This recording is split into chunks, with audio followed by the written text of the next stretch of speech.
Buenas tardes a todos. En primer lugar, agradecerles la presencia a este acto donde nuestro grupo de gestión de activos va a presentar la visión para el año 2022, un grupo del cual estamos muy orgullosos, con una trayectoria de éxitos desde hace mucho tiempo. Es cierto que nuestra ambición desde hace tiempo, estos actos queríamos convertirlos en actos no virtuales, podernos estrechar las manos con todos ustedes, pero también es cierto que los casi 700 inscritos son inscritos de todas las geografías y no solo de la española, con lo cual también esta pandemia pues, nos ha traído ciertas virtuosidad, ¿no? a estos actos que seguro que se quedan aquí a pesar de que acabe la pandemia, y seguiremos compaginando los actos donde nos podamos estrechar las manos y también los podamos hacer tan extensos como podamos, como es este.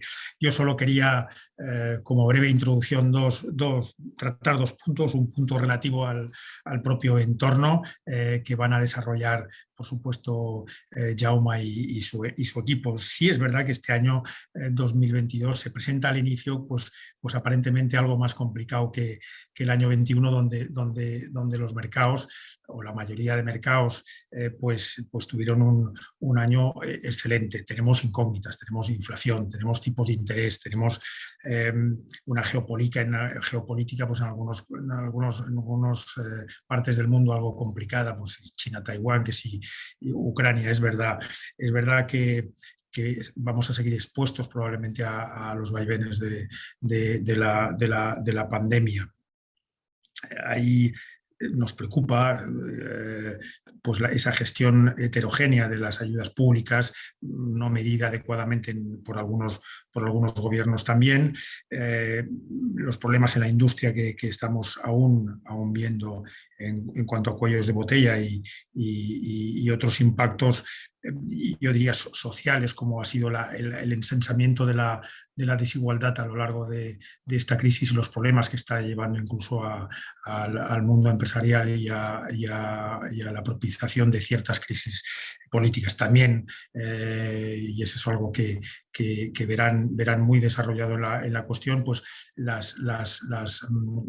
ciertas controversias en torno a la valoración de los activos, sobre todo en algunos sectores donde aparentemente se encuentran pues muy por encima de la media que han mantenido en años pasados. Por tanto, va a seguir siendo un año donde esas decisiones, sobre todo para los inversores a largo plazo, que son la mayoría de ustedes, son claves y hay que tener cuidado, pero no dudo que nuestro equipo pues, le va a dar las claves un poco para afrontar ese año, como decía antes, con una cierta mayor grado de incertidumbre, por lo menos al principio, algo que los propios mercados pues, nos están poniendo de manifiesto cuando las volatilidades, vuelvo a repetir, en la mayoría de mercados pues están casi un 40% por encima de lo que acostumbra a ser normal, sobre todo en estos primeros compases.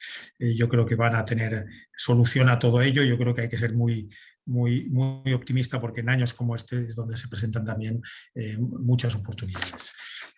La segunda cuestión es una cuestión que es un recordatorio que nos gusta cada vez hacer, y es de cuestión interna, ¿no? Es recordarles pues nuestro compromiso en todas las actividades que realizamos en nuestro grupo, y sobre todo y especialmente en el grupo de gestión de activos, porque también se aplica aquí y tiene una doble vertiente. En primer lugar, ese convencimiento de que al final estamos propiciando el crecimiento del patrimonio, la prosperidad en el largo plazo. La mayor parte de cuando nos fijamos digamos, en las circunstancias personales, en el ciclo vital de las personas a las cuales asesoramos o gestionamos patrimonios, en la mayor parte los escenarios son a largo plazo. Evidentemente que nos tenemos que adaptar, pero son a largo plazo. Eso por un lado. Y por otro lado, Estamos también convencidos y además internamente lo estamos explicitando y lo hemos explicitado desde hace un tiempo, que nuestras inversiones deben guiarse por cinco pilares clave.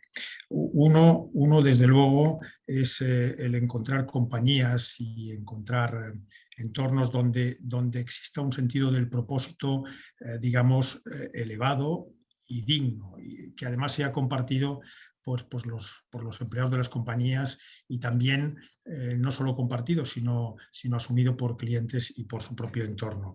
En segundo lugar, que exista un marco de valores que sea coherente con ese propósito acorde y que además sea coherente, ¿no? En tercer lugar, que las compañías tengan una perspectiva sistémica de alguna forma de su compromiso con su propio entorno, en primer lugar, pues desde luego clientes y empleados, proveedores, pero también su propia comunidad, su propia sociedad y sobre todo también el medio ambiente, y en ese sentido también nuestra gestora ha realizado avances relevantes este último año.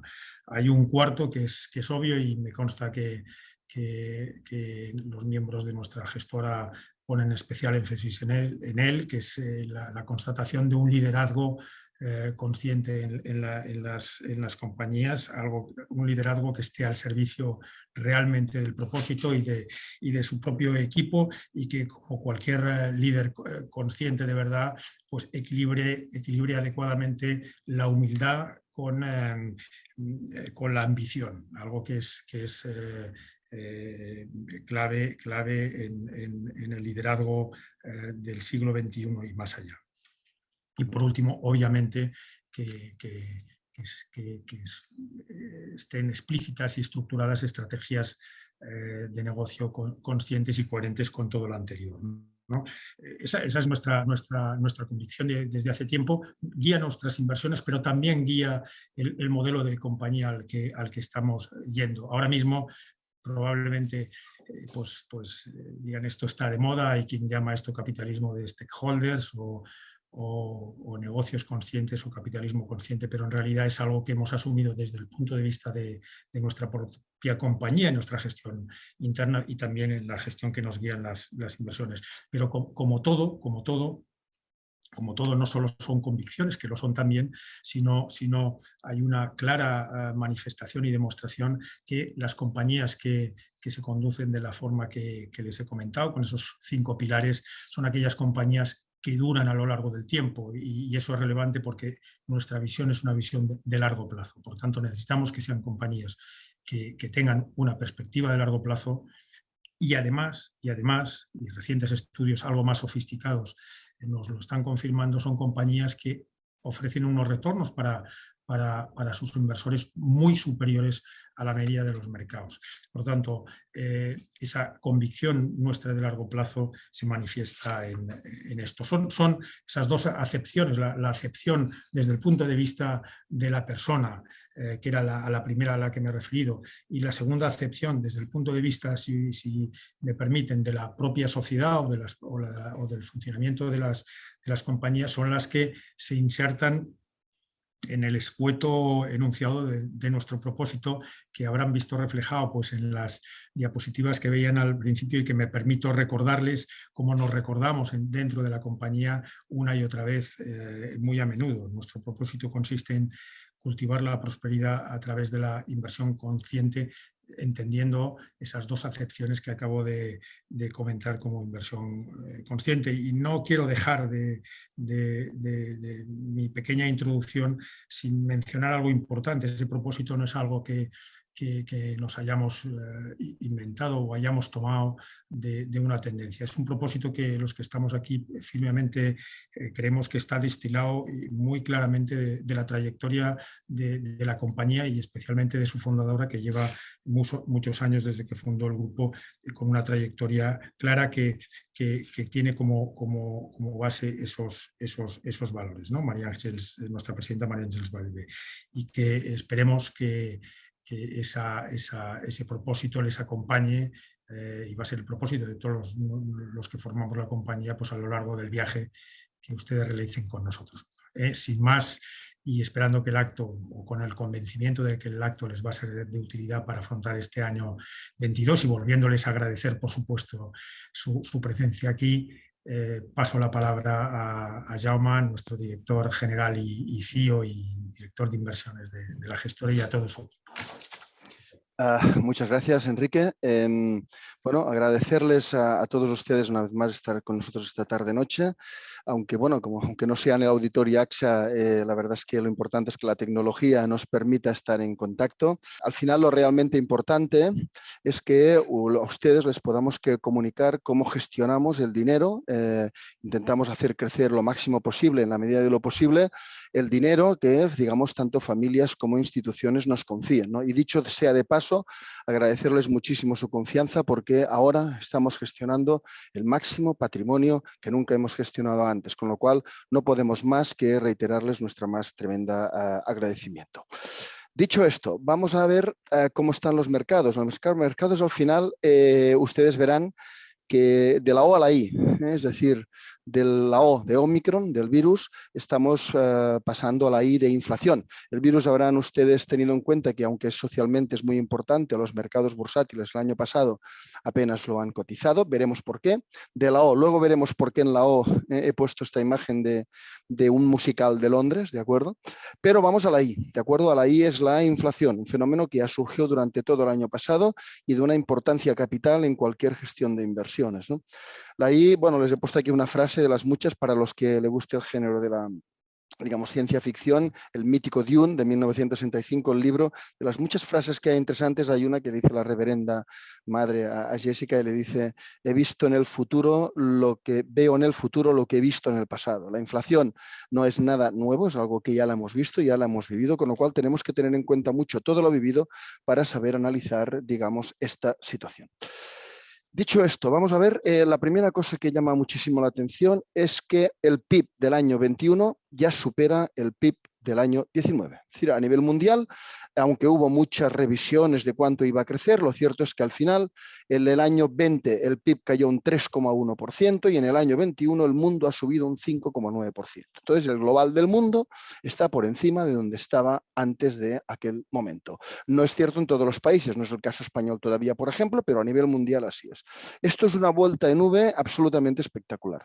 Sin duda, ha ayudado mucho el hecho de que, bueno, aquí tenemos las vacunas. No voy a estar mucho tiempo hablando del virus, pero sí decirles tres grandes cosas. La primera, está claro que las vacunas se han extendido por todo el mundo. Se han puesto ya en el mundo 9.700 millones de vacunas, 60% de población mundial tiene una dosis y 50% de población mundial tiene dos dosis. Todas las zonas del mundo están muy vacunadas, la que más Latinoamérica, ¿de acuerdo? Con un 77%, luego nosotros, y hay una zona del mundo, una que se ha quedado atrás, que es África, que de momento solo lleva un 15%. Lo realmente importante, además, no es solo que la gente se haya vacunado, sino que las vacunas son tremendamente efectivas. En este cuadro que les ponemos aquí a la derecha, pueden ustedes ver en la Unión Europea, pueden ver cómo los países con bajas tasas de vacunación tienen una mortalidad elevada, mientras que los países con altas tasas de vacunación tienen una mortalidad insignificante. De todas formas, lo más realmente relevante fue a finales de noviembre aproximadamente, sale la variante Omicron. El mercado tuvo unos días, estuvo cayendo a finales de noviembre, aunque se ha recuperado íntegramente.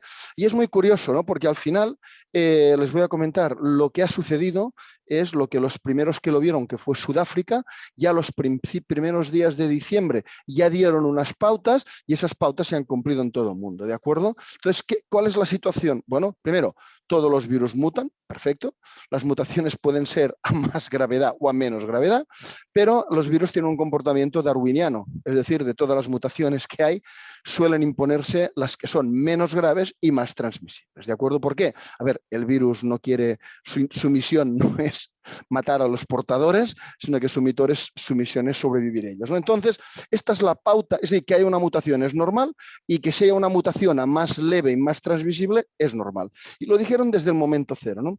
De hecho, hay quien ve en el Omicron como la vacuna de los no vacunados, ¿no? Es como el final. ¿Por qué? Cuando hay una variante nueva, sustituye a la antigua. Luego, si el Omicron, que es menos grave, los médicos dirán porque es de vías altas, no baja los pulmones, etcétera, etcétera, pero al final lo realmente importante es que la propia, digamos, enfermedad, la propia mutación hace el trabajo y elimina a las mutaciones más graves anteriores, ¿de acuerdo? De hecho, les doy un dato, ¿de acuerdo? Moderna, una de las grandes afectadas de la vacuna, la vacuna que muchos de ustedes se habrán puesto, pues la acción de Moderna no ha parado de caer fuertemente. Antes había subido, lógicamente, pero de 480 y pico dólares que estaba en septiembre, hace 4 meses, ahora está en 185 dólares. Una caída fundamental. ¿Por qué?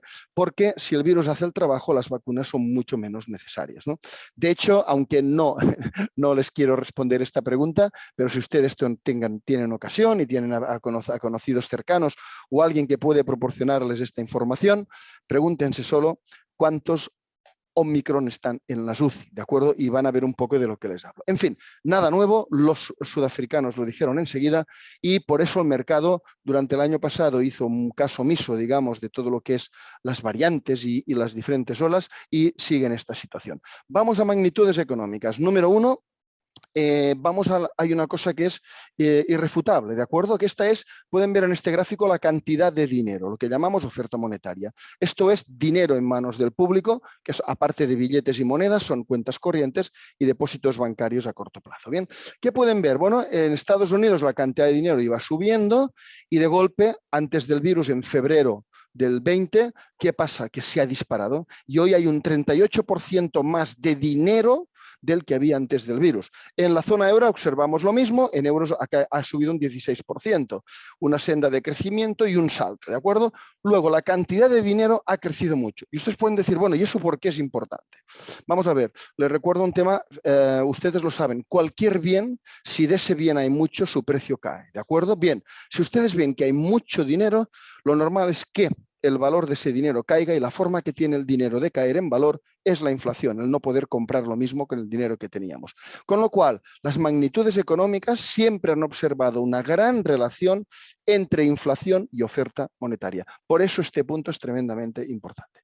¿Qué hemos visto más? Bueno, hemos visto unas tasas de ahorro de las familias monumentales. Por ejemplo, aquí arriba a la izquierda ustedes pueden ver las tasas de ahorro de las familias de la zona euro. Habitualmente ahorran 12-13% de su patrimonio y pueden ver que han llegado 25-20% de tasa de ahorro. Evidentemente, es una tasa de ahorro de no poder gastar. Si estás confinado, no puedes gastar, ¿de acuerdo? Bien, pero esto ha ocurrido no en la zona euro, sino en todo el mundo.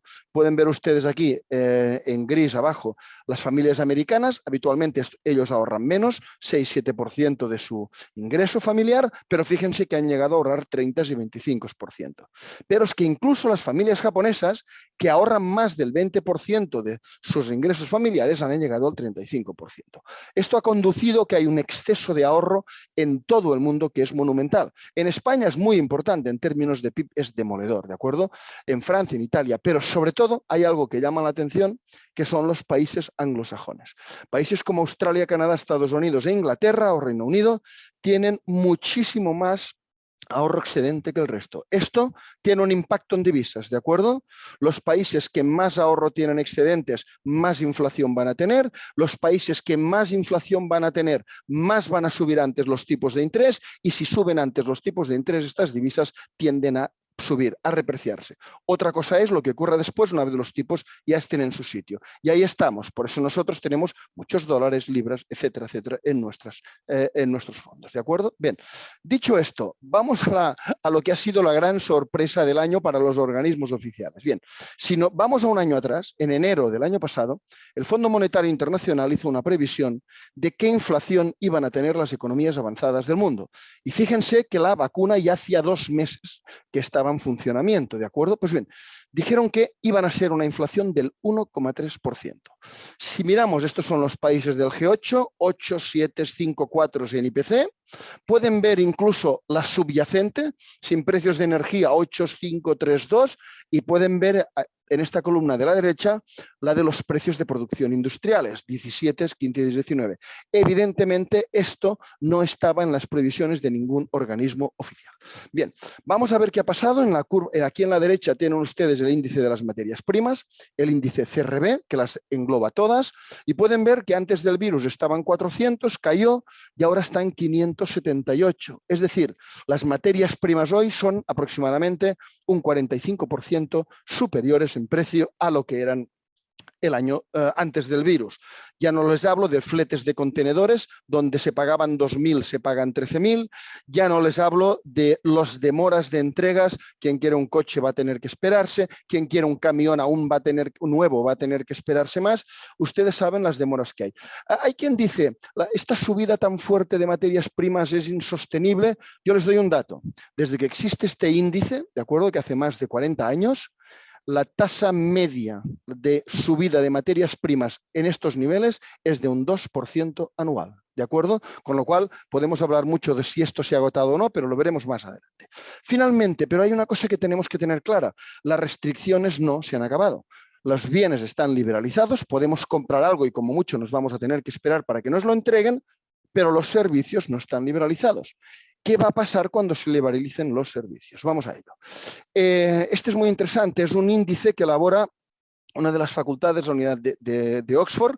Ellos han cogido desde el inicio de la crisis del virus, han cogido a todos los países del mundo, han visto qué medidas anti-COVID, qué restricciones están aplicando y han puesto una escala de 0 a 100 para cada país. 0 no restricciones, 100 restricciones máximas. Bien, si ven ustedes la línea azul, esta es la media de restricciones. Pues había 0, evidentemente, en abril del año 20 llegaron a 80 y luego se han suavizado, pero si miramos esta pauta, hoy están en 44, o sea, hoy hay numerosísimas restricciones que, como digo, afectan más a líneas aéreas, hoteles, restauración, salas de fiesta, etcétera, etcétera, servicios, ¿de acuerdo? Entonces, nos llaman la atención una serie de cosas. Primera, este verano pasado, el nivel de restricciones que ha habido ha sido muy similar al del verano anterior, del año 20, cuando ha habido millones de personas en todo el mundo vacunadas, hay vacunas que no las había, etcétera, etcétera, ¿no?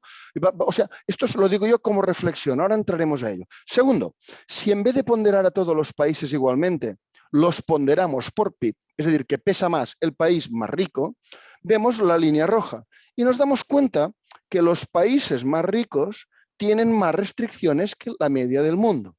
Y con lo cual observamos relación, correlación, que no quiere decir causalidad, pero la correlación es evidente entre restricciones y magnitudes económicas como es el PIB. Y si ven esta línea de aquí un poco más morada, esta es la línea de restricciones de los 7 países que más turistas exportan en el mundo, es decir, que su gente cuando va de turismo se gasta más dinero fuera de su país. Y entonces vemos que estos aún tienen restricciones superiores. Bueno, no se lo puedo explicar, pero van a ver que como con el paso del tiempo aumenta la relación entre restricciones y magnitudes económicas. Ahondemos un poco más.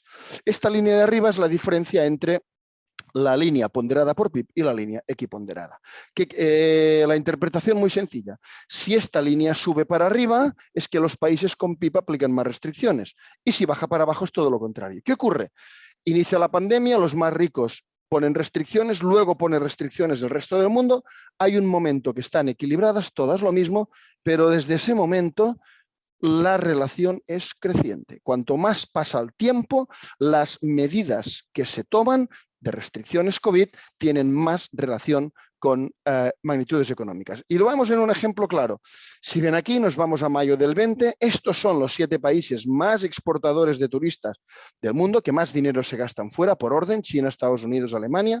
La cuestión, en mayo del 20 ellos tenían una restricción de 70 y la media del mundo de 69,5, luego más o menos parecido, pero cuidado, en diciembre el mundo ha bajado las restricciones a 44, han caído un 35%, pero estos países mantienen la restricción es solo un 10% de lo que tenían antes. Y todo eso con los miles, casi 7.000 millones de personas vacunadas en el mundo, ¿no? Entonces, vamos a ello. Les podría explicar el caso de los 7 países, pero les voy a explicar un caso, porque creo que con las cifras podemos perdernos, pero al final hay algo que pensamos, ¿de acuerdo? Que es lo siguiente, es muy probable que estos países que exportan más turistas, una vez han visto que sus digamos, familias tal, tienen más dinero que nunca han tenido en la cuenta corriente para gastar, como hemos visto, y tienen unas enormes ganas de consumir tras las restricciones, que han adoptado políticas proteccionistas para que gasten en lo máximo posible o consuman en lo máximo posible dentro de su país, ¿no? Entonces, les voy a poner un ejemplo, que es muy curioso. El ejemplo inglés, que yo creo que es de una maestría total, ¿de acuerdo? Bueno, lo he dividido entre pre-campaña, campaña de verano y campaña de Navidad. Vamos a la pre-campaña. Nadie podía viajar y el 17 de mayo de este año Reino Unido tiene a toda Europa continental en ámbar, quiere decir que si alguien inglés iba a un país europeo y volvía, tenía que hacer cuarentena de 10 días al volver, entre otras cosas, pero de golpe y porrazo el 17 de mayo pone a Portugal, solo a Portugal, en verde. Quiere decir que si alguien inglés viaja a Portugal y vuelve, no tiene que hacer cuarentena. Entonces, muy curioso, el día que hizo esta medida Portugal es esto de aquí. Y estos son los casos que tenía Portugal. Bien, ¿qué ocurre? 3 semanas más tarde endurece la medida de Portugal. Dice, no. Quien quiera ir a Portugal y vuelva tiene que hacer, digamos, cuarentena. Evidentemente, no hubo cambios en Portugal de situación médica y tampoco hubo cambios en Inglaterra, ¿de acuerdo? Entonces, a nosotros, bueno, esto generó un enorme caos. Los ingleses que se habían ido en masa al Algarve, cuando les dijeron cambiamos las normas, si no volvéis en 3 días tenéis que hacer cuarentena, tuvieron que volver, precios de los aviones carísimos, una avalancha de vueltas, etcétera, etcétera. Esto se puede ver de dos maneras, ¿no? Una, aviso para navegantes, porque esto lo acaban el 8 de junio antes de verano, de la campaña de verano, diciendo, señores, si os vais del país, yo os puedo cambiar las normas en cualquier momento, aunque no cambie la situación médica, ¿de acuerdo? O sea, se puede interpretar como aviso a navegantes. Y hay quien dice, no, es que esto es porque en aquellos días se jugó la final de la Champions en Oporto con 2 equipos ingleses y lo hicieron para eso. Bien, no entro en la causalidad porque no vamos a saber, me remito a los hechos, ¿de acuerdo? Vamos a la campaña de verano. Hay un momento todos vacunados, los países de la Unión Europea dicen, si tú estás vacunado puedes viajar sin problemas, enseñando, digamos, tu pasaporte. Bien, pero los ingleses no hacen esto. Los ingleses esperan al 19 de julio a hacer algo, que es esta barra de aquí, pero ellos lo que dicen es, bueno, de acuerdo, te dejo entrar, pero aún te hago hacer un PCR, ¿de acuerdo? Pero tardaron mucho. Aquí la gente pensaba que lo pondrían en verde, entrar sin PCR, ¿no? Mantuvieron el PCR. De todas formas, tiene una cosa muy curiosa. Dijeron, pero cuidado, si eres inglés, vas a Francia y vuelves desde Francia, solo desde Francia 10 días de cuarentena obligatoria, ¿no? Estés o no vacunado. Claro, esto hay quien dice que a lo mejor es porque es una manera de evitar que los ingleses se vayan con coche, ¿de acuerdo? Vía el canal, porque si vuelven vía el canal van a tener cuarentena, lo cual fue muy curioso. Pero lo curioso es, aquí ponen esto y al final lo liberalizaron, dejaron entrar sin PCR y lo hicieron aquí el 4 de octubre. Bueno, puede pensarse que es casualidad o puede pensarse que la campaña de verano se ha acabado, porque evidentemente no hay cambios en las infecciones médicas, ¿no? Y luego ha venido la campaña de Navidad, de acuerdo, que casi son predecibles de lo que van a hacer. Ellos vuelven a poner el PCR obligatorio y cuarentena, aunque 2 días, el 7 de diciembre aquí, ¿de acuerdo? Con esta situación, con la excusa del Omicron. Pero cuidado, lo han liberalizado aquí. Ahora ya no hace falta. ¿Y qué día? El 7 de enero. Bueno, no será por los casos, ¿no? A lo mejor es porque se ha acabado Navidad. En fin, nosotros ya os digo, ya les digo que no se puede demostrar correlación es una cosa, causalidad es otra cosa, pero desde luego, si alguien quisiera diseñar esto, no lo haría muy distinto de cómo lo ha hecho. Bien, dicho esto, la recuperación está bien. Normalmente en el mundo, una semana normal, vuelan 148, 149.000 aviones. Esto cayó a 36.000 aviones solo en el mundo en el peor momento. Y ahora están volando unos 109.000 aviones. Bien, esta cifra es aún un 27% por debajo de máximos, aunque hay una gran diferencia. Vuelos domésticos menos 12% y vuelos internacionales son los más castigados, menos 55%. Pero cuidado, esto ha aumentado a pesar de que las restricciones sigue habiendo y siguen siendo altas. Vamos a lo que nos interesa. Creemos que esa curva de restricciones ahora ya con el Omicron, game over, esto va a ir bajando fuertemente, las restricciones van a ir cediendo y entonces lo que nos tememos ahora es una segunda oleada de subida. Ya no de subida de bienes, esta ya la hemos visto y sigue ocurriendo, no ha acabado, pero sí de servicios, porque cuando se liberalizaron los servicios, los precios se fueron arriba, cuando se acaben de liberalizar los bienes, esto ocurrió, y cuando se acaben de liberalizar los servicios, esto probablemente va a ocurrir. De hecho, ya tenemos muchas indicaciones para verlo. Por ejemplo, pueden ver esto es julio en Estados Unidos, ya lo vimos entonces. Esta es la tasa de ocupación hotelera, es la normal, va fluctuando con estaciones, cae por el virus, pero cuando se recuperó la tasa de ocupación hotelera, vamos a ver el precio de la habitación. El precio de la habitación era más alto. En vez de ser $130 por noche, $140 por noche. Bien, aquí lo podemos ver en un caso, que por ejemplo, el caso de Newport, una de las destinaciones de lujo clásicas en Estados Unidos de viajes, podemos ver los precios de los hoteles del año 19 son estas columnas, pero el año 21 hemos visto ya precios por encima. Aquí lo pueden ver mes a mes, ¿no? Vamos a Europa en agosto, lo mismo. Esta es una información que dio el Financial Times. Todos los países, Inglaterra, España, Francia, Portugal, Italia, la línea esta verde, azul, no sé de qué color es, más o menos es la tasa de ocupación hotelera. Todas están alrededor de un 20% menos que antes del virus, pero miren los precios por habitación. Todas por encima de antes del virus, y ya no digamos Italia, que los hoteles fueron de media un 20% superiores. Aquí les he puesto también un ejemplo para que lo vean. Madeira, aquí ven el precio antes del virus, el precio ahora mismo después del virus, y pueden ver como toda la última parte han sido superiores. Yo de hecho los tengo que decir dentro de las muchas reuniones que hemos hecho con empresas, que les vamos a dar ejemplos. Nosotros hemos hablado, por ejemplo, con el CEO de Dalata, hablé yo con él, y del grupo de hotelero, yo le digo, oye, pero ¿por qué estáis subiendo los precios? ¿De acuerdo? ¿Es un tema de costes de aumento? Y dice, no, es un tema de appetite. Es decir, que la gente quiere tener este tipo de experiencias, tiene dinero para hacerlo y quiere hacerlo. Bien, con lo cual, lo que nosotros vemos, y es muy relevante de cara a la inflación, que la inflación aún no ha acabado, tenemos una segunda oleada de inflación. Entonces, vamos a lo siguiente. Nosotros este año hemos hecho 266 reuniones con empresas cotizadas de todo el mundo, en la gestora, de todos los sectores y de muchísimos países europeos, americanos, asiáticos, etcétera, etcétera. Entonces, aparte de nosotros hacemos esto de nuestro proceso inversor, básicamente, digamos, lo hacemos para saber si tenemos o no que invertir en aquella empresa. Es un punto del proceso. Pero bien, pero ¿saben qué pasa este año? Ya fuimos viendo, porque durante todo el año, enero, febrero, marzo, y se fue intensificando los meses de marzo, abril, mayo, hemos visto que existen una serie de puntos en común con las empresas. Y son puntos en común muy trascendentes para la inflación que a nosotros nos llamaron la atención poderosamente. Vamos al primero de ellos. Lo normal antes es que habláramos con las empresas y les decíamos, mirad, el precio de materia prima, por ejemplo, os está subiendo, ¿de acuerdo? Bien, ¿qué vais a hacer con el precio de venta? Y lo normal, que nos decían antes, hombre, ya me gustaría subir precios, no puedo, entonces esto lo absorbía el margen empresarial. La inflación no seguía y el margen empresarial se contraía. Pues bien, este año, todo el año, y cuidado, antes de que ello ocurra, nuestras reuniones con empresas eran del estilo, ¿qué vamos a hacer? Hemos empezado a subir precios y vamos a hacer más subidas de precios todo el año.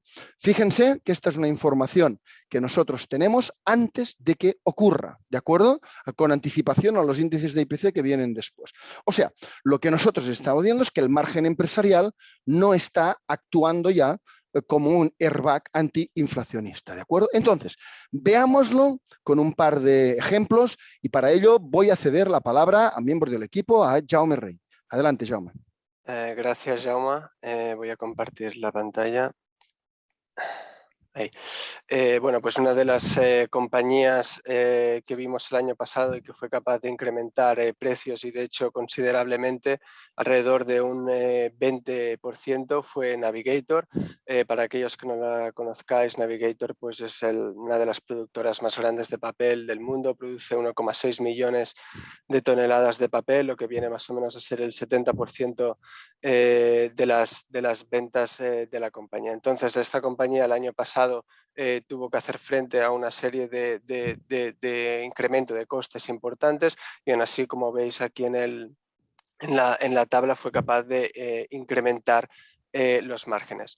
El principal coste que tuvo que hacer frente la compañía, y me puedo imaginar que lo podéis imaginar, es el incremento pues, del precio de la pulpa que veis aquí en naranja, que es la principal materia prima de que se hace el papel. Entonces esto hace que digamos, las productoras de papel tengan la curva de costes tensionadas y después más tarde incrementan precios. Se ve aquí la línea, digamos, de color en gris, que es una línea más volátil y con un efecto, digamos, más tardío, que hace que, bueno, que el precio ya llegue a los niveles de 1020, alrededor de 1020 euros la tonelada, ahora ya está a finales de este año. Esto para, ya os digo, para los players que no son integrados supone una presión de márgenes importantes, pero para los players como Navigator, que tienen bueno, que producen ellos mismos la pulpa y de hecho son exportadores, la compañía es exportadora neta, un 10% de las ventas de la pulpa que no usa para hacer papel pues la vende directamente a mercados, se puede, digamos, beneficiar un poco de este incremento de precio y captarlo él. Y así pues poder hacer frente pues, a todos estos incrementos de costes que ha hecho mención Jaume, por ejemplo, los precios de los productos químicos, de transporte, cuellos de botella, diferentes incrementos de costes que ha tenido que hacer frente la compañía. Y después el otro aspecto importante y que tiene que ver ya con el equilibrio del mercado de papel es la racionalidad de este. O sea, me imagino que también os podréis imaginar que la demanda de papel, pues en lo que es en Occidente, en estas últimas décadas ha ido bajando, pero la oferta también ha ido siguiendo, la capacidad, digamos, de producir fábricas en el mundo también ha ido disminuyendo acorde a esta demanda. Lo que ha sucedido es con el COVID ha habido una aceleración del cierre de capacidades importantes. En Europa estamos hablando que alrededor de 1,3 millones de toneladas van a desaparecer, mientras que en Estados Unidos, por ejemplo, alrededor de unas 3 millones, mientras que la demanda por primera vez en este siglo va a empezar ha aumentado respecto al año 2020 por este efecto base. Ahí veis que ha aumentado un 5%. Esto hace que el equilibrio entre oferta y la demanda de este sector sea más equilibrado y que la oferta tenga más, digamos, poder de mercado para incrementar precios, pues como ha hecho Navigator, ¿no? Sin embargo, si estamos, digamos, invertidos en la compañía y creemos que es una buena inversión, no es, digamos, por esta coyuntura tan, bueno, que se puede beneficiar como de estos precios elevados, sino básicamente es por dos motivos. Uno vendría a ser la recurrencia y el otro, sobre todo, pues, la diversificación que está haciendo la compañía. Aquí en el gráfico de la izquierda veis en base desde el año 2000, más de 20 años de historia de cómo han evolucionado desde ese año los diferentes precios de commodities, el Brent o el tissue, y veis que prácticamente el papel es una línea totalmente plana. Esto hace que al final la compañía en cualquier condición de mercado pueda ser una generadora de caja espectacular. De hecho, para que os hagáis una idea, en los últimos 10 años la compañía ha generado tanta caja como lo que vale hoy la compañía en bolsa. Y después el otro aspecto que está haciendo la compañía con el cash flow, digamos, que nos reparte a los accionistas es bueno, ir haciendo, digamos, mejoras de costes, pero también en diversificación. Si yo os hubiera hecho esta presentación hace 4 años, veríamos que si ahora el porcentaje de papel de la compañía pues, representa un 70%, antes era un 85% y dentro de 4 años esto ya va a ser el 60%. Y es porque la compañía está, digamos, convirtiendo las máquinas de papel menos eficientes, hacer un papel de packaging para envolver lo que sería alimentos, intentándose subir pues, a la ola esta de sustitución del plástico. Bueno, y todo ello, o sea, me hace pensar que la década, esta última década que ha vivido Navigator, o sea, también la puede vivir y todavía mejorarla porque la compañía, digamos, está, ya digo, más diversificada, tiene una mejor base de costes y la estructura de mercado, insisto, es más equilibrada. Creo que tiene, digamos, una década brillante por delante, ¿no? Y eso es todo. Ahora cedería la palabra a Josep Monzó. Os vengo a presentar LAR, ¿vale? LAR es un ejemplo también de subida de precios. Todos conocéis la compañía, esta es una compañía, bueno, de inmobiliaria especializada en retail, que tiene 14 activos, de los cuales son nuevos centros comerciales y 5 son parques comerciales, ¿vale? Está por toda la península ibérica y básicamente es una compañía que, bueno, su principal cliente es Inditex, con casi un 10%, Carrefour, MediaMarkt, Leroy Merlin, etcétera. ¿Vale? Es una compañía que la clave yo creo que es activos prime en su área de influencia, y eso le permitirá subir los precios, como podemos ver o como podemos ver ahora. Ellos siempre nos han ido diciendo que para el precio son las rentas, al final es la renta por metro cuadrado, aquí en lo que sería el precio, y ellos siempre nos han dicho que en los últimos años iban subiendo estas rentas, pues vemos 2017, 2018 subiendo a niveles del 13, del 12%, aquí hay reposición de activos, reformas, etcétera, que esto hace que las rentas suban, y vemos en 2019 también crecimientos elevados, en 2020 se desacelera y ya desde, bueno, con el COVID pues tenemos crecimientos, pero crecimientos más bajos, ¿vale? Esto es lo que nos da la información la compañía y cómo nosotros contrastamos eso, porque eso es lo que nos dicen y nosotros tenemos que intentar ver si eso es cierto, ¿no? Nosotros lo que hemos hecho es buscar la renta por metro cuadrado, bueno, lo hacemos básicamente con la renta bruta dividida por los metros y por la ocupación, por el porcentaje de ocupación que ellos informan, y vemos que estas rentas por metro cuadrado a nivel mensual pues han ido subiendo durante los años, y que vemos en 2020 pues aún creciendo a nivel del 15% y en 2021 del 4%.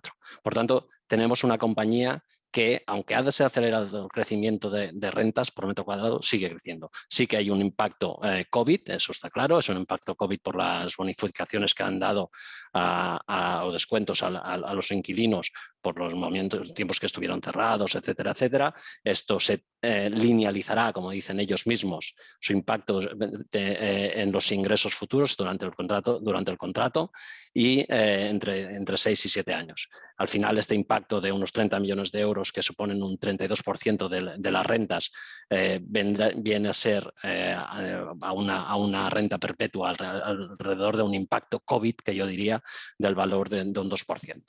¿Vale? Esto es el impacto COVID que ha tenido. Más, aparte de los cobros, ellos en octubre del 2021 dice que han cobrado ya el 97% de las rentas facturadas del 2020 de los retrasos que podían tener. Por tanto, vemos que han estado subiendo precios, siguen subiendo precios a un ritmo más bajo, pero siguen. ¿Y qué nos dicen ellos? Al final ellos nos dicen que tienen los contratos ligados a la inflación, que tienen los contratos que pueden aumentar automáticamente todos ellos cada año, y en qué se basan esos y cómo pueden esperar para el futuro. Pues básicamente ellos lo basan en el índice de esfuerzo. El índice de esfuerzo es que básicamente lo que pagan las rentas las rentas que paga el inquilino respecto a las ventas, ¿no? Al final ese índice de esfuerzo pues es del 9% en LAR, cuando por ejemplo en Merlín es por encima del 12% o en otros a nivel global diríamos está por encima del 15%. Por tanto, ellos entienden que el cliente, el inquilino, es capaz de, se avendrá, diríamos, a aumentar, aunque sea a nivel de inflación, las rentas que ellos pueden exigir, diríamos, por contrato.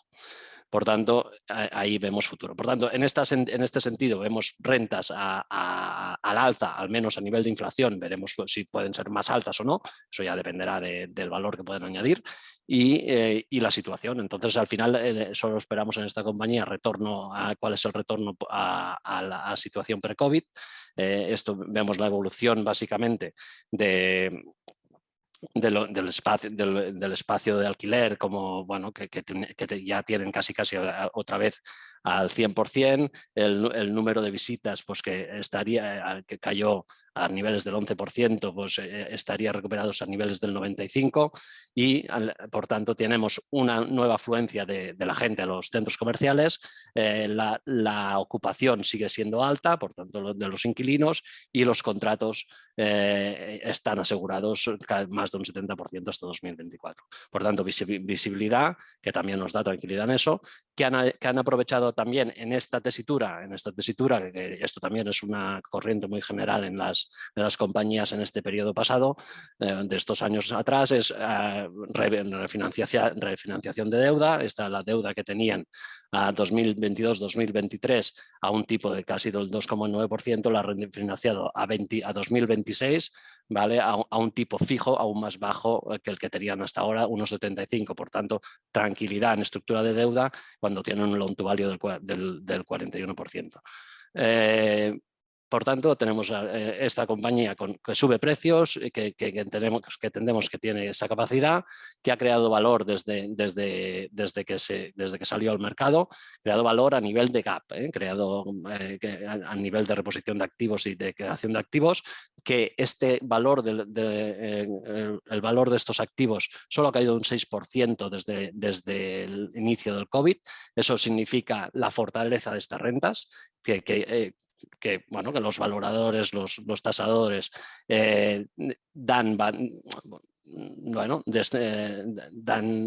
destruyen o han sido capaces de designar o aflorar una destrucción de valor muy pequeña para el periodo que han pasado. Es una compañía que al final durante los últimos años ha estado pagando dividendos del 10, del 9, del 7% en los últimos años y ha recomprado capital casi por el 14% de las acciones. Por tanto, retorno de capital con unas yields que estarían al 5,5 si las sacamos de deducciones. Las deducciones que hacen a los inquilinos estarían al 5,8 y si les miras respecto al valor de las rentas esperado, podrían estar al 6,7 y con un valor de un net asset value de $10. De 10 euros, perdón. Una compañía que cotiza a 5 euros, es decir, pues nosotros le podríamos dar un potencial del 47% si solo asumiendo un 25% de descuento sobre el NAV, dada el sector en el que cotiza, pues el sector retail, que el mercado en general a nivel global pues, le exige ese descuento. Y eso es todo. Devuelvo la palabra a Jaume Puig. Muchas gracias, Josep. Sigamos. Vamos a ver lo que es el segundo gran tema importante que hemos visto cuando hemos hablado con las empresas, ¿de acuerdo? Este año pasado. Hay una cosa que nos llamó la atención enseguida. Estábamos viendo cómo había empresas y sectores que recuperaban las ventas anteriores al año 2019 y veíamos que una vez habían recuperado ventas, ganaban más dinero que el año 19. Es decir, lo que hemos visto es que el margen post-COVID, el margen empresarial después del virus es superior al margen pre-COVID, lo cual nos impresionó. El tema es muy sencillo, porque las empresas ganan más dinero después del virus que antes. Bueno, las empresas acometieron una serie de reducciones de costes, lo que se llama OPEX o gastos operativos, acometieron estas reducciones y lo que han hecho con posterioridad a ello es cuando se han recuperado las ventas, una parte de costes ha vuelto, pero había costes superfluos que ya no han vuelto, con lo cual las empresas ganan más dinero. Entonces, esto nos llama la atención, tiene una importancia tremenda, tanto a los beneficios que ya se presentaron las empresas del 21 como todos los que van a presentar este año, ¿de acuerdo? Entonces, veamos un par de ejemplos más y cedo la palabra a Paul Companys. Adelante, Paul. Muchas gracias, Jaume. Una de las muchas empresas que nosotros vimos el año pasado, que es un ejemplo perfecto de empresa que ha aprovechado la situación y ha reducido costes, con lo que va a tener, una vez sus ventas se normalicen, unos márgenes mayores, es Ryanair. Ryanair es una empresa que hace muchos años que tenemos en cartera y creemos básicamente que dentro de un sector aéreo poco rentable, la empresa con su modelo low cost, poca deuda y mayores márgenes es claro ganador. Nosotros tuvimos la oportunidad de reunirnos con el CEO, el señor Eddie Wilson, el pasado mes de noviembre en una feria de turismo en Sevilla y tanto confirmamos nuestra tesis de inversión en la compañía como también pudimos confirmar esa reducción de costes de la que Jaume ha hablado ahora. Volviendo un poco atrás, el sector de las aerolíneas históricamente ha sido un sector que crece, pero es un sector poco rentable, ya que su posicionamiento competitivo dentro del sector no es muy bueno. Por una parte, las aerolíneas compiten entre sí en un mercado muy competitivo para atraer al cliente, es decir, vender billetes, pero por otra parte, su relación con sus proveedores o su entorno es más complicada. Por ejemplo, por operar en aeropuertos tienen que negociar con ellos y ellos son monopolios naturales, con lo que el poder realmente lo tiene más el aeropuerto. O por ejemplo, para comprar aviones tienen que comprarlos simplemente a dos grandes productores mundiales como son Airbus y Boeing, mucho más grandes que las aerolíneas, por lo que el poder lo tiene el productor de avión. La competencia, las otras aerolíneas han estado focalizadas los últimos años en crecer, poco racionales, no dar tanta importancia al margen, sino a aumentar la capacidad, pusiendo el sector en una competitividad muy fuerte. Otra parte, los pilotos son pocos y muy unidos en sindicatos, por lo que tienen poder de negociación. Finalmente, las aerolíneas consumen combustible y no tienen más remedio que pagar un precio que fija el mercado. Nosotros decimos que una aerolínea no añade valor cuando uno viaja. La única diferencia que puede hacer una aerolínea es con el precio. Para poder tener precios baratos es imprescindible ser líder en costes. Ryanair esto lo entendió desde el primer momento y con el paso del tiempo esta posición competitiva ha ido mejorando, ha ido ganando eficiencia, escala, pero sí es cierto que durante el COVID-19 la empresa ha dado un paso más allá y hemos visto unos factores diferenciales que le permitirán reducir estos costes mucho más significativamente que lo que había hecho en el pasado. En la siguiente diapositiva podéis ver cómo, gracias a su modelo, Ryanair y Wizz Air son las únicas aerolíneas que están volando a los mismos niveles o por encima de lo que lo hacían antes del coronavirus, en 2019. El sector en Europa de media está entre un 20 y un 40% por debajo y en el mundo, según la IATA, en un menos 53,4% en corto radio. Básicamente, por haber volado en un momento donde los otros no lo hacían o hacerlo ahora en niveles mucho más superiores que lo que lo hace la competencia, ha ayudado a Ryanair a mejorar muchísimo su posición competitiva con ese entorno que hablábamos antes.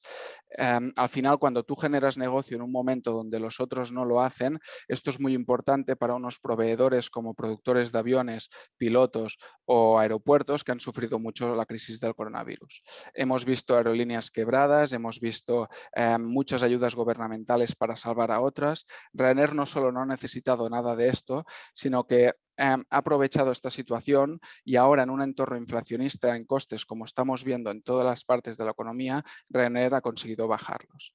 En la siguiente diapositiva podemos ver el mismo gráfico que hemos visto antes con una aerolínea, pero ahora centrándonos en Ryanair y cómo durante el coronavirus ha ido mejorando su posición competitiva con cada una de sus partes interesadas, lo que le ha permitido reducir costes.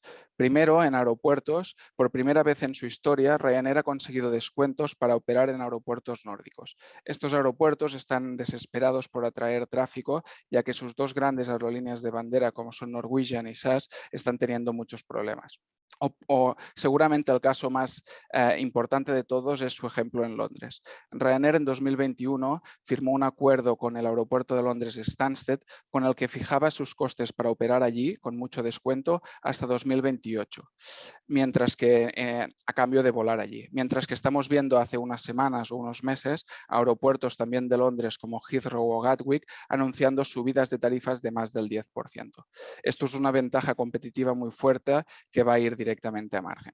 Otro punto es con los productores de aviones. Ryanair siempre ha tenido la flota más eficiente y joven del sector, pero ha aprovechado el coronavirus en un momento donde nadie compraba aviones y los productores de aviones estaban sufriendo para hacer una macroinversión de 210 nuevos aviones Boeing 737 MAX en tiempos de coronavirus. Como podéis imaginar, los precios que ha conseguido Ryanair son muy inferiores a los que hubiera conseguido en cualquier situación normal. Aparte, estos nuevos aviones son considerados clave, ya que le van a permitir dar entrada a un 4% más de pasajeros por vuelo y reducir el consumo de combustible en un 16%.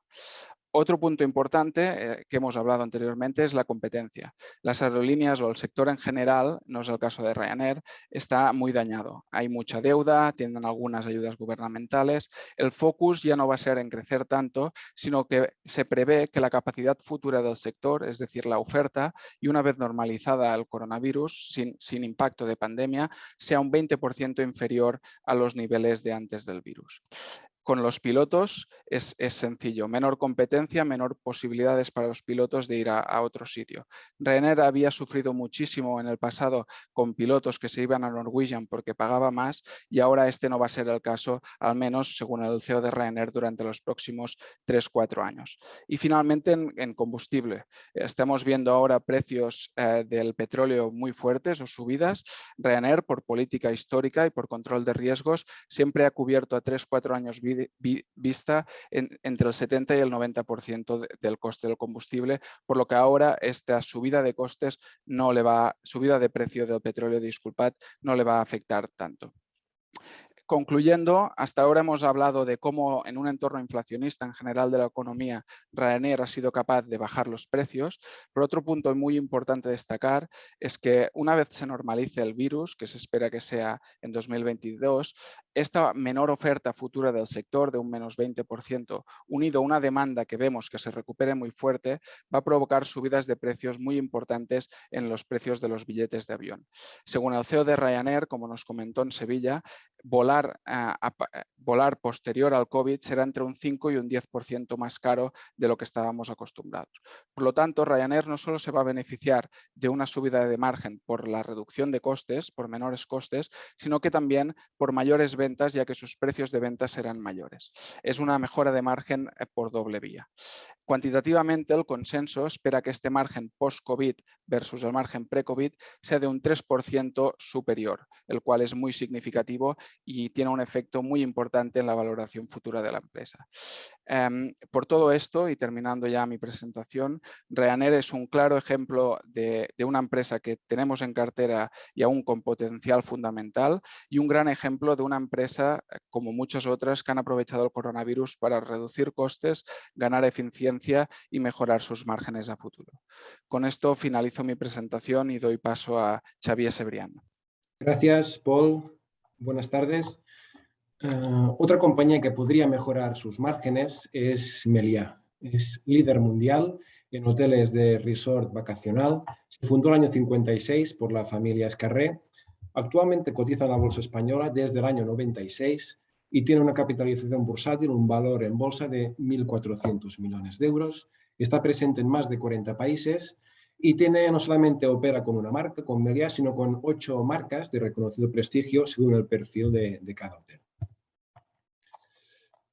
Aquí, para poner varios ejemplos gráficos, tiene una fuerte presencia en Caribe, destacando México, República Dominicana y Cuba. Y pues podéis ver en las imágenes que son compañías, hoteles en primera línea de mar de máxima calidad. en Punta Cana, Playa del Carmen, en México.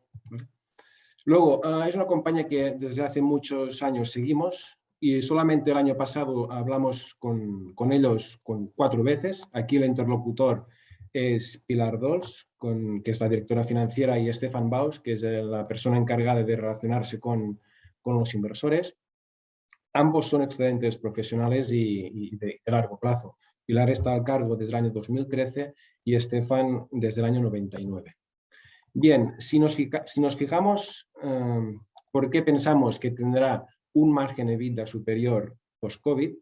Y tomando como referencia año pre-COVID en 2019, si nos fijamos en la cuenta de resultados en la partida de ingresos y EBITDA, vemos que en 2019 los ingresos fueron de 1.800 millones de euros y el EBITDA, el beneficio bruto, de 478 millones. Esto es un margen del 26,5%.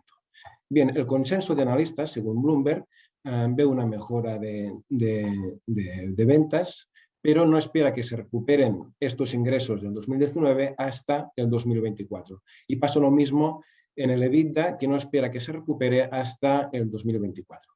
Sí que ve una mejora de márgenes. Aquí fijaros, el margen pre-COVID 26,5 y en 2023 esperamos, o el consenso espera que se sitúe en 27,2 y en 2024 en 27,8. Nosotros pensamos que esta mejora es conservadora y que este margen del 26,5 pensamos que al menos lo podría aumentar en 2 puntos porcentuales. ¿Y por qué? Básicamente por 3 motivos. El primero es el ahorro de costes estructurales.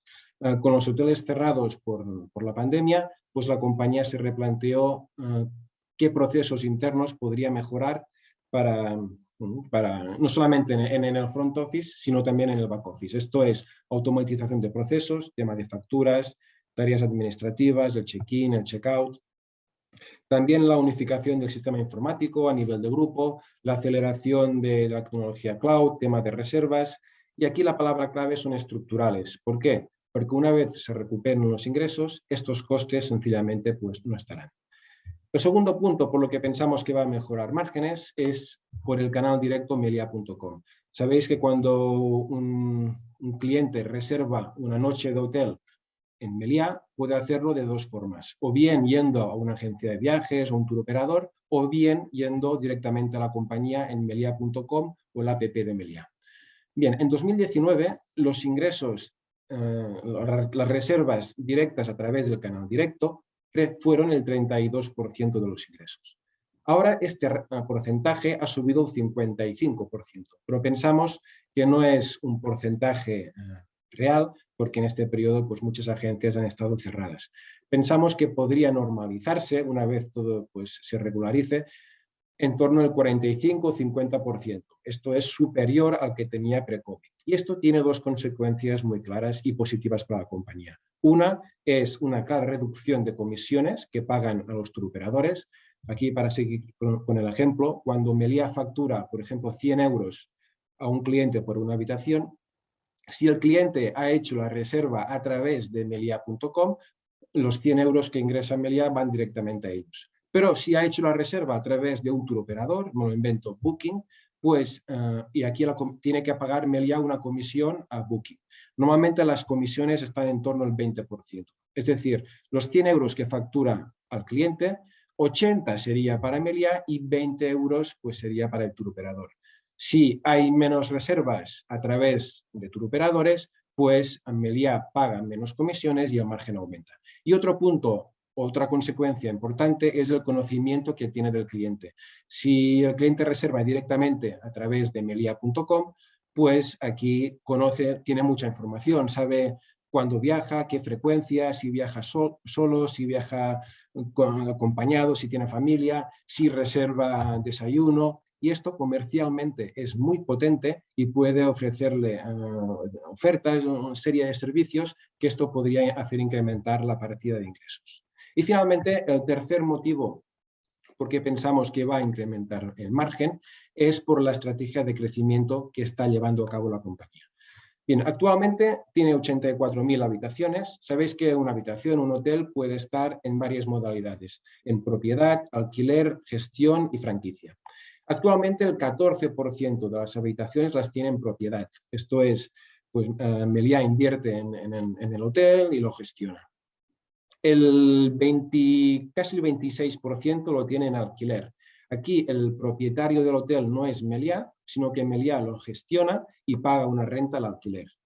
En gestión representa ahora mismo el 46% y aquí también Meliá no es el propietario, pero en este caso cobra unas comisiones, unas royalties para gestionar el hotel, y también un caso parecido en franquicia, donde Meliá no es el propietario y donde cobra unos royalties para cederle la marca.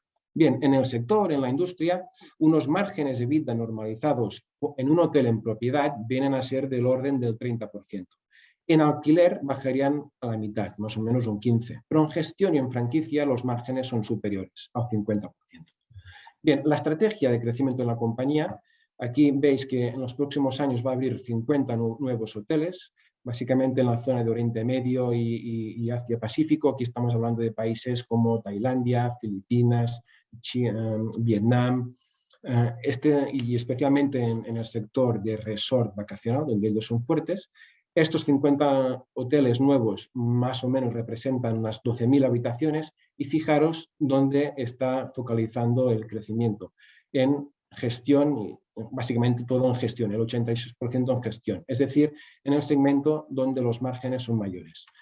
Para poner solamente un detalle, Meliá en Cuba, donde es líder con 32 hoteles bajo gestión, pues allí está obteniendo un margen del 60%.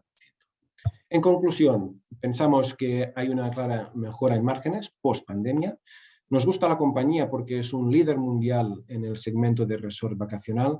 Vemos una clara alineación de intereses entre propietario y el resto de accionistas, de inversores. La familia Escarré tiene actualmente el 54% de las acciones.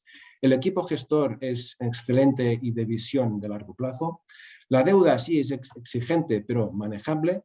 Desde siempre han tenido un claro compromiso con la sostenibilidad y la valoración es muy superior a la cotización. Actualmente está cotizando en torno a 6,5 euros.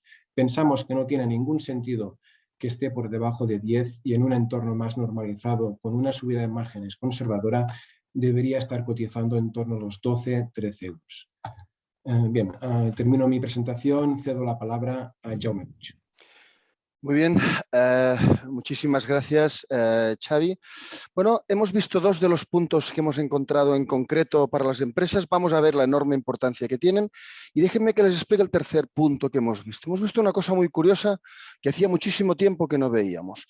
¿Qué no veíamos? Antes hablábamos con las empresas, tenían que hacer inversiones y tiraban mucho de la caja para hacer las inversiones. Ahora mismo lo que estamos viendo es: uno, las empresas están invirtiendo mucho y número dos, están recurriendo a deuda para efectuarlo.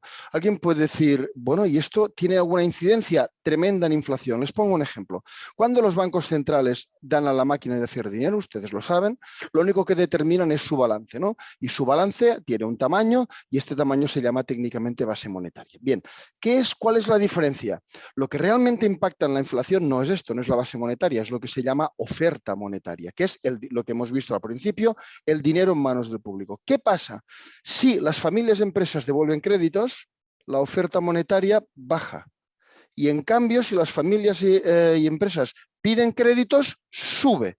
Entonces, ¿qué estamos viendo? Si sube esto es lo que está relacionado con la inflación. ¿Qué pensamos que no han visto los bancos centrales?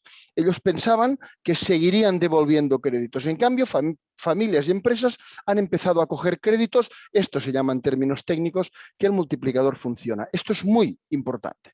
Entonces, pero veamos por qué. ¿Las empresas han hecho bien o han hecho mal? Bueno, es muy fácil. Este es un índice de Goldman Sachs que elabora desde hace 40 años y donde pone si las condiciones para financiarse son buenas o malas para empresas, familias y gobiernos. ¿Y qué nos encontramos? Que el año 21 ha sido el año donde más fácil ha sido financiarse. Con esto, ¿a qué nos referimos? Las empresas lo que están haciendo es financiándose. Están diciendo, señores, seguramente con esta inflación dentro de 3 años los tipos serán más altos, tomo deuda hoy. Es un comportamiento racional. No es una deuda desde la necesidad o desde balances malos, sino que es una deuda desde la fortaleza de balances, ¿de acuerdo? Tremendamente importante. ¿Qué ha pasado? Los bancos centrales no se han dado cuenta de lo que estaba pasando de verdad, iban diciendo coyuntural, coyuntural, coyuntural la inflación, aunque era mucho más alta de lo que ellos pensaban, hasta que, afortunadamente, ha habido algunos bancos que han empezado a ver lo que ocurría. Hace un par de meses que lo ven y ya hemos visto cómo el Banco Central Inglés ya subió tipos en diciembre y cómo el Banco de la FED americana, que decía que iba a subir tipos 3 veces este año, ahora en estos días ha dicho que puede subir tipos entre 3 y 5 veces. Al final, la lucha contra la inflación es importante porque la mejor de las alternativas para que no haya inflación es subir tipos de interés. No solo va a subir tipos de interés Estados Unidos, hay muchísimos países en el mundo, como mínimo todos los que en este gráfico están en amarillo, que van a subir tipos de interés. Una implicación, va a haber mucha subida en tipos de interés este año que viene, pero vamos a ver un poco la implicación que esto tiene para la renta fija. Entonces, veámoslo, doy paso a María Morales. Adelante, María. Muy buenas tardes, muchas gracias, Jaume. Buenas tardes a todos. Bueno, a mí me corresponde presentarles y explicarles cuáles son nuestras mejores ideas para implementar en la gestión de renta fija en este año 22. Y bueno, lo que primero que tenemos que hacer es una reflexión sobre estas subidas de tipos que nosotros llamamos normalización de tipos. Como ustedes saben, los tipos llevan ultra bajos durante bastante tiempo, especialmente en la zona euro, y por tanto lo que iniciamos es una normalización de tipos. Pero luego pasaré a comentarles y explicarles cómo podemos aprovechar dicha normalización, que realmente es lo que nos interesa para la gestión de los activos de renta fija. Nos vamos a centrar en la FED. ¿Por qué en la FED y en el mercado americano? Porque realmente, aparte del mercado director en cuanto a tipos de interés, es el que ya se ha anticipado en su discurso, como decía Jaume, para dejarnos ver que van a empezar las subidas inmediatamente de tipos. Pero ¿cómo pensamos que puede ser la magnitud de estas subidas? Bueno, pues pensamos que va a ser una magnitud moderada, que subirán los tipos en este ciclo unos 225-275 puntos básicos, y que esto lo hará en un tiempo gradual y escalonado que pudiera ser en torno a 3-4 años.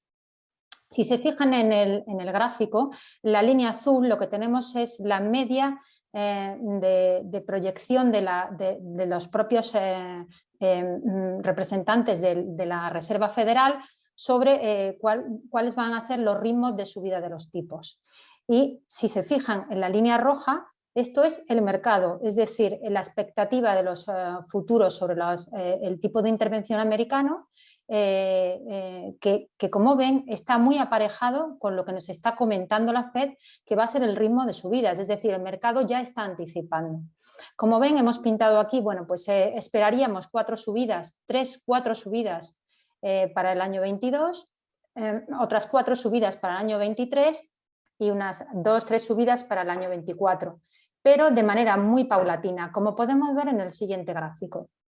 En el siguiente gráfico lo que les he mostrado son los 2 últimos ciclos donde se han subido tipos. En la Gran Depresión Financiera, como ven, las subidas fueron muy verticales, de mucha cuantía y en muy poco tiempo, y la situación era otra, ¿no? Los tipos llegaron al 5,25 en Estados Unidos. Si ven la última subida de tipos de 225 puntos básicos en el periodo 15-18, los tipos subieron de manera paulatina, escalonada y durante 3 años. Se situaron en el 2,5.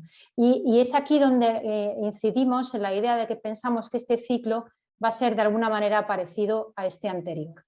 En verde hemos graficado los tipos de intervención de la FED, que de momento no han empezado a subir, pero estamos ya en la antesala. Pero vean que en rojo les hemos graficado el bono a 2 años, el bono americano a 2 años, que ya está al 1, es decir, ya está anticipando, se anticipa a las primeras subidas. De hecho, descuenta 4 subidas ya, ¿no? Y en la línea azul pueden ver el bono americano a 10 años, ese está en el 1,80, 1,85 aproximadamente, y va más rezagado. ¿Cómo vemos nosotros este movimiento? Pues vemos que para este primer semestre del año las curvas seguirán su aplanamiento, ¿Qué quiere decir esto? Pues que van a subir más rápido los cortos plazos poniendo en precio las subidas de los tipos de intervención que los largos plazos, que el 10 años. Sin embargo, para el segundo semestre del año en Estados Unidos sí que vemos que la curva podría tomar pendiente. ¿Por qué podría tomar pendiente en la segunda parte del año? Pues porque los crecimientos en Estados Unidos son muy sólidos y esto es lo que refleja su bono a 10 años americano. Y por otro lado, porque la Fed va a empezar a disminuir el balance, es decir, va a dejar de comprar bonos, con lo cual esto incide directamente en las rentabilidades de los largos plazos. Pero vamos ya a lo que nos interesa, que es cómo vamos a afrontar esta normalización y qué bonos tenemos que comprar este año 2022, qué tipo de gestión en renta fija tenemos que llevar a cabo. Bueno, pues en nuestra opinión tendríamos que estar sobreponderados en crédito corporativo frente a deuda gubernamental. ¿Por qué? Porque la deuda gubernamental en general, tanto la estadounidense como la europea, en general los países desarrollados, está más ligada a las subidas de tipos de interés en su comportamiento y por tanto pensamos que el crédito corporativo tendrá mejor actuación en este año 22. Por otro lado, como acabamos de comentar con mis compañeros, las compañías están en muy buena forma, han reforzado mucho sus balances, han refinanciado tipos muy bajos y por tanto lo que vemos es que el crédito corporativo tiene una solidez que nos permite invertir en sus bonos. Dentro del crédito corporativo vamos a tener en las carteras sobreponderado los bonos de alto rendimiento frente a los bonos grados de inversión. Y esto lo hacemos por dos motivos. Por uno, los bonos grados de inversión por valoración están más caros y los bonos de alto rendimiento nos dan una tira absoluta en términos absoluto mayor, con lo cual combatimos mejor las subidas de tipos. Pero es que además los bonos grados de inversión son el objeto de inversión de los bancos centrales europeos que van a dejar paulatinamente de comprar, con lo cual pues, se verá afectado técnicamente el activo por este motivo. También nos gusta para este año los bonos financieros. Los bonos financieros en general se comportan bien cuando los tipos suben, se comportan estables. De hecho, pues los bancos y las entidades financieras en este escenario de subida de tipos, también en bolsa, tienden a comportarse bien ante su mayor expectativa de incremento de márgenes. Y dentro de los bonos financieros estaremos sobreponderados en bonos subordinados que nos dan una tasa de interés más alta, un cupo más elevado y por tanto nos hacen de colchón, como decía, para la subida de tipos. Y por último, estaremos más invertidos en bonos en euros que bonos denominados en dólares. Especialmente en esta primera mitad del año vemos que las curvas de los bonos en dólares podrían sufrir algo más, los bonos en dólares podrían sufrir algo más, puesto que la curva americana, como como acabamos de comentar, es la primera que se va a tensionar por la subida de tipos. Por tanto, estaremos más cómodos en bonos en euros. Si bien es cierto que a medida que vayan subiendo los tipos de interés en Estados Unidos, esto representará una oportunidad para comprar crédito corporativo en dólares que ya haya hecho un repricing, una bajada de precios y una subida de tipos de interés y por tanto nos ayudará a una reinversión a tipos más atractivos.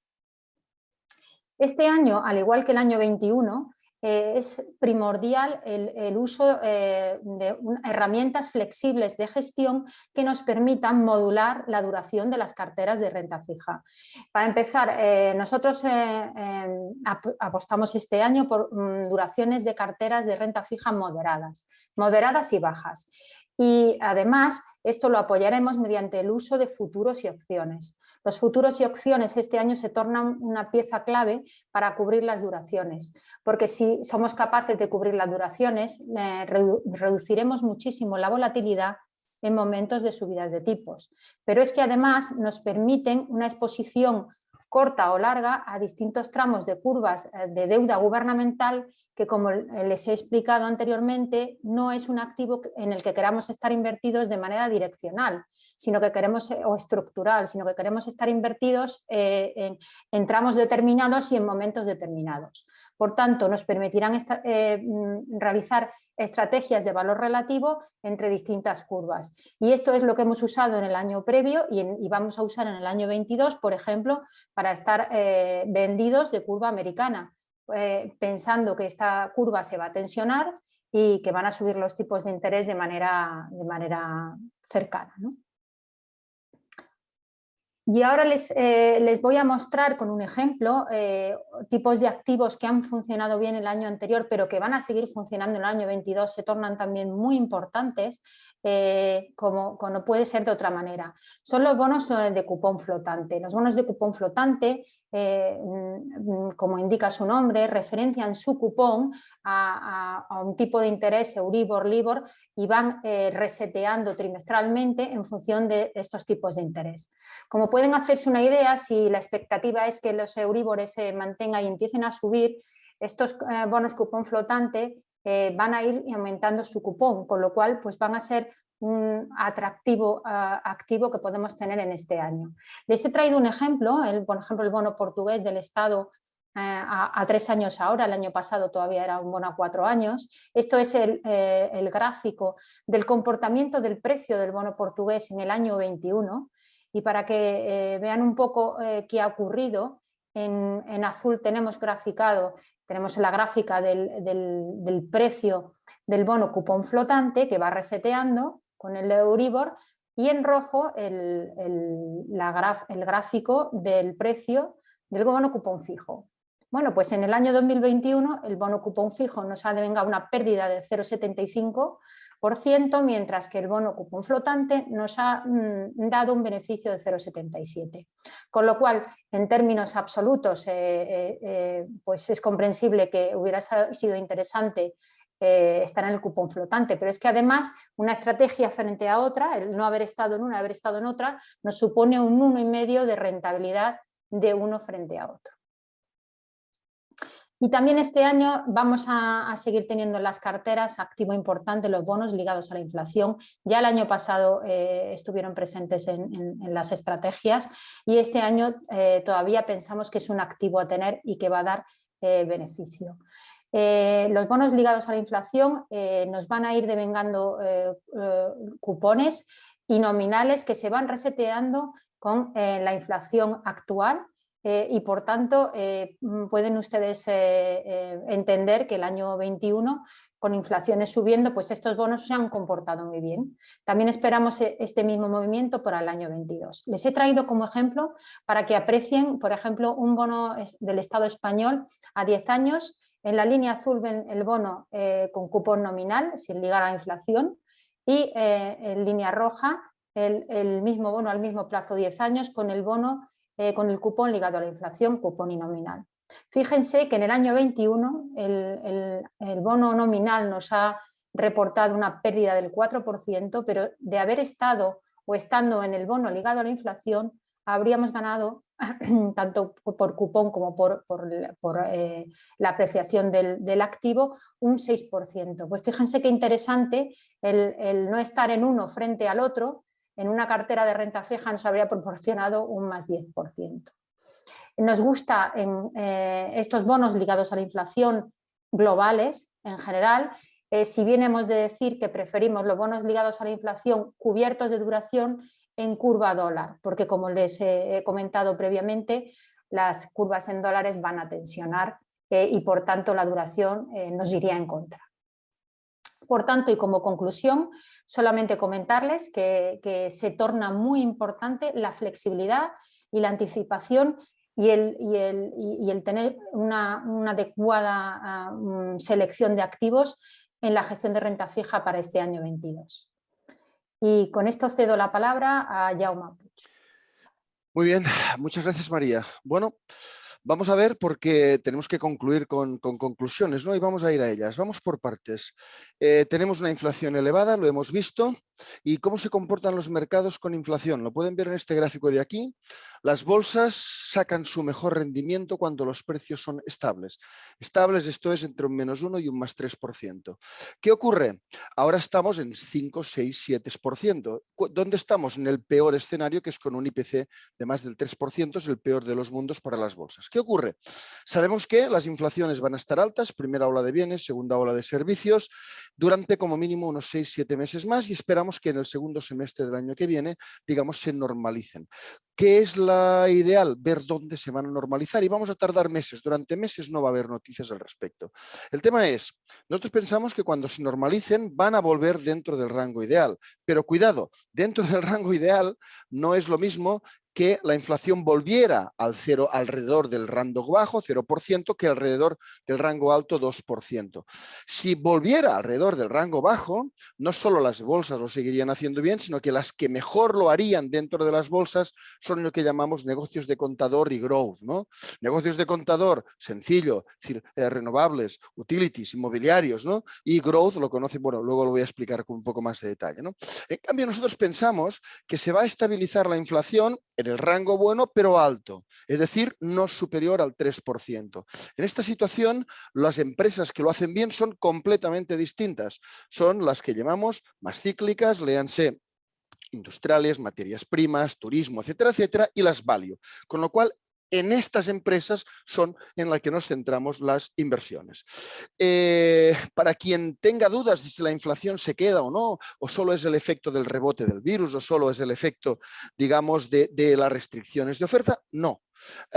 Más o menos hemos hablado con mucha gente, no sé, de materias primas, y lo que está ocurriendo aquí aproximadamente es que, bueno, después de la crisis de, digamos, 2008, 2009, 2010, muchas empresas estuvieran con balances desajustados, muy endeudados, estuvieron muchos años devolviendo deuda, y ahora las empresas están entrando en una etapa de inversión, una etapa de CAPEX. Si esto es así, está claro que este puede durar un tiempo. Las materias primas, hemos visto, por ejemplo, como la OPEX Plus está más de acuerdo de nunca, por ejemplo, en mantener los precios del petróleo entre 80 y 90 dólares por barril, un rango fantástico, ellos se ganan bien la vida y no llega a las cifras que perjudican el crecimiento mundial, que nosotros tenemos estimados en 107 dólares por barril, y ellos tendrán sus propias estimaciones, ¿de acuerdo? Con lo cual, si estamos ante un largo ciclo de inversión empresarial, quiere decir que esto tenemos unos 7-10 años adelante de esta situación.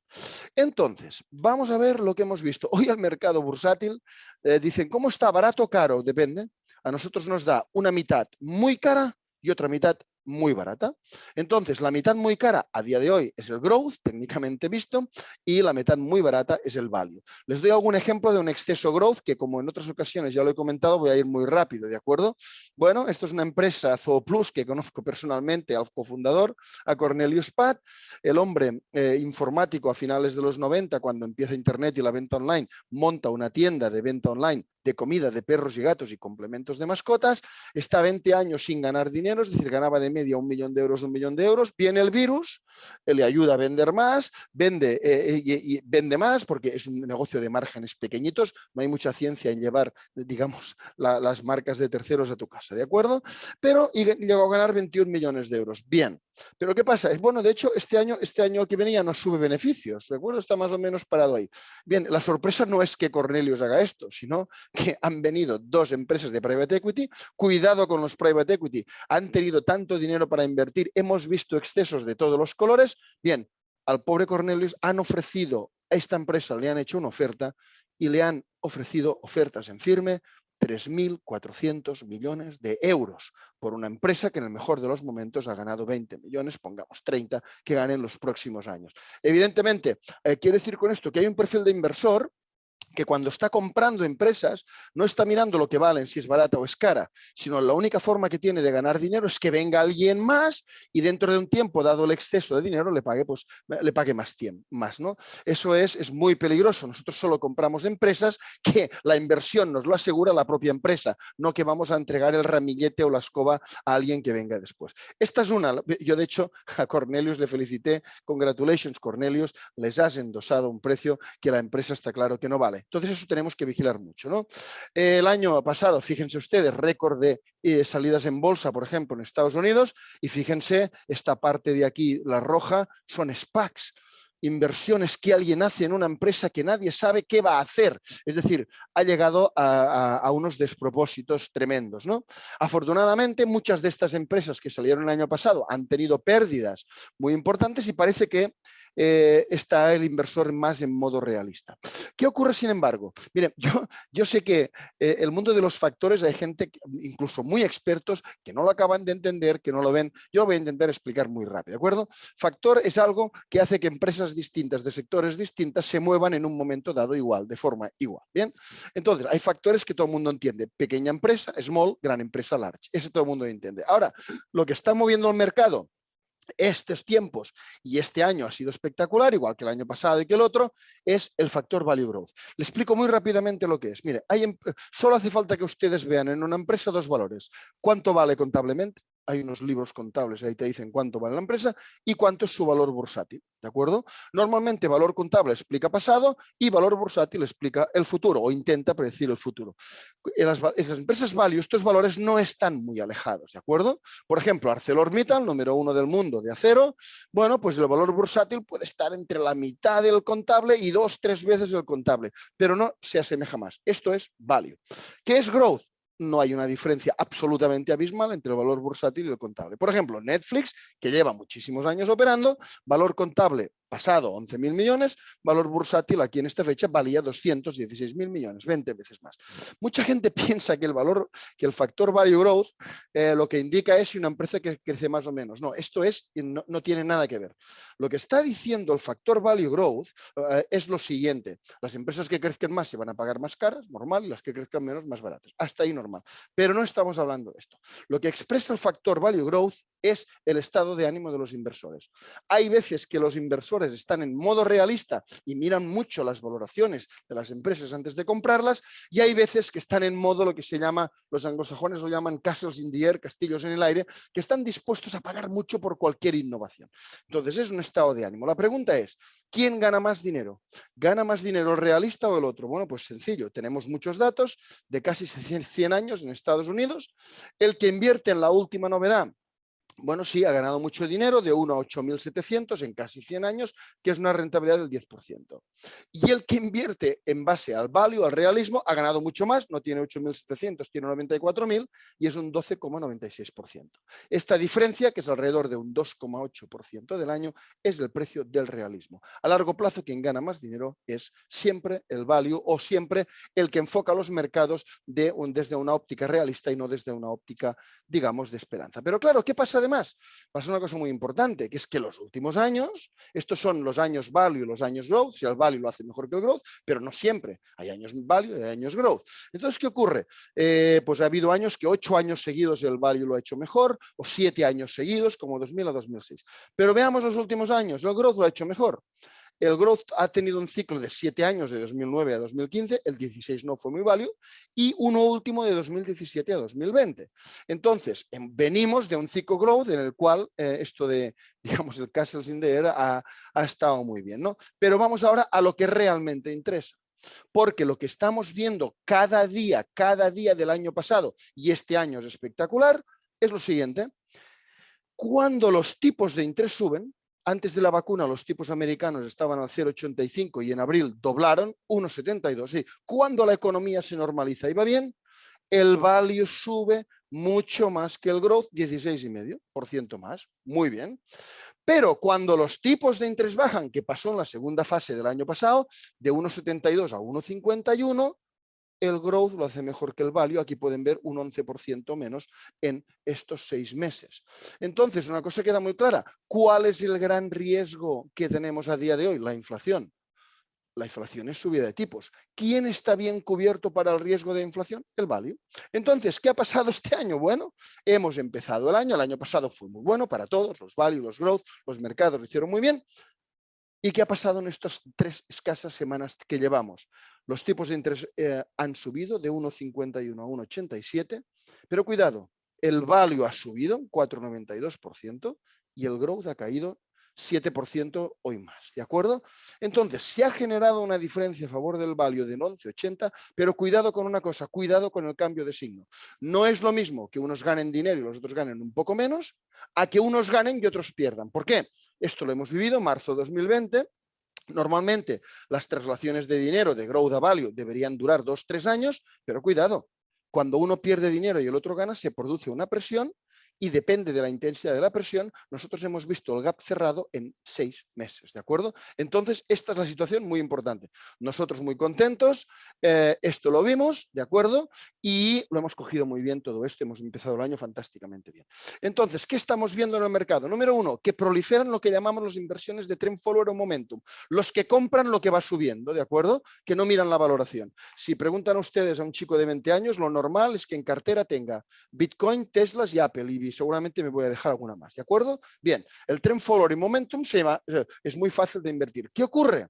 Cuando esto empieza a perder dinero, el único motivo de invertir en ello es precisamente porque tenía tendencia alcista. ¿Cuánto empieza a perderlas? Cuando empiezan los problemas, ¿de acuerdo? ¿Qué nos preocupa también? Los muchísimos gestores que no han tenido vivencia directa de inflación. La inflación es un riesgo muy serio y solo hay un 23% de profesionales en el sector hoy que hayan vivido la inflación. Y eso es muy importante porque hay una cierta tendencia a minusvalorar el riesgo de inflación. Por último, ¿dónde estamos invirtiendo el dinero? Pues miren, nosotros seguimos a 1.832 empresas en todo el mundo, en la gestora de todo tipo, en todos los países, de todos los sectores, y nosotros nos centramos en ¿qué? Primero, empresas de calidad, quality. ¿De acuerdo? Calidad no quiere decir growth, no tiene absolutamente nada que ver, ni se parece. Calidad es nosotros a todas estas empresas les ponemos una nota de 0 a 10 en base a más de 20 y pico criterios y calidad es la empresa que como mínimo tenga una nota de 7,5. ¿De acuerdo? ¿Por qué? En épocas de subidas bursátiles, Dios nos libre de estar en no quality, porque el no quality, cuando los mercados se giran, sufre de una forma tremenda. Hoy el 40% de empresas del Nasdaq ya pierden más del 50% desde los máximos del año pasado. ¿De acuerdo? Bien. Segundo, value. El value tiene un potencial de subida muy superior y encima es la gran, digamos, el gran forma que nos protege contra el riesgo de inflación, que es el gran riesgo del año, pero vamos a años luz de todos los demás. ¿Qué implica para nosotros? ¿Cuántas empresas tenemos de las que seguimos que sean quality value? Pues unas 600. Hoy en día no podemos ya invertir en todas las empresas, nos quedan unas 600 para invertir, ¿de acuerdo? Es decir, aproximadamente un tercio. En esas son las que estamos centrados, esas son las que tienen descuentos enormes y esas son las que han empezado el año muy bien, ¿de acuerdo? Nos han hecho muchas OPAs este año, no entro, nos oparon CON, nos ofertaron más precio, no fuimos porque era insuficiente, luego nos ofertaron más y aceptamos la segunda OPA que era muy superior a los precios pagados. Nos oparon Euskaltel, esta la aceptamos desde el momento cero, ¿por qué? Porque el precio que ofertaron era correcto, coincidía con la valoración que le damos en la gestora. Y luego ha sido muy curioso el caso de Naturgy, hubo una OPA a 22 euros, ahora hace 2-3 meses, nosotros la consideramos insatisfactoria porque el valor de Naturgy nos daba que valía 27 euros, no fuimos a la OPA afortunadamente. ¿Qué ocurrió? Bueno, lo que ocurrió es que fue un fracaso, solo fue el 10% de gente, también es verdad que muchos no podían ir porque eran grandes que no iban a ir, desde entonces no ha hecho más que subir, pero nosotros hemos sido consecuentes y una vez ha llegado a 27 euros hemos vendido, luego ahora que está a 28 y pico, todo esto y lo anterior lo hemos cogido muy bien y esto que ya se lo quede el que venga, ¿de acuerdo?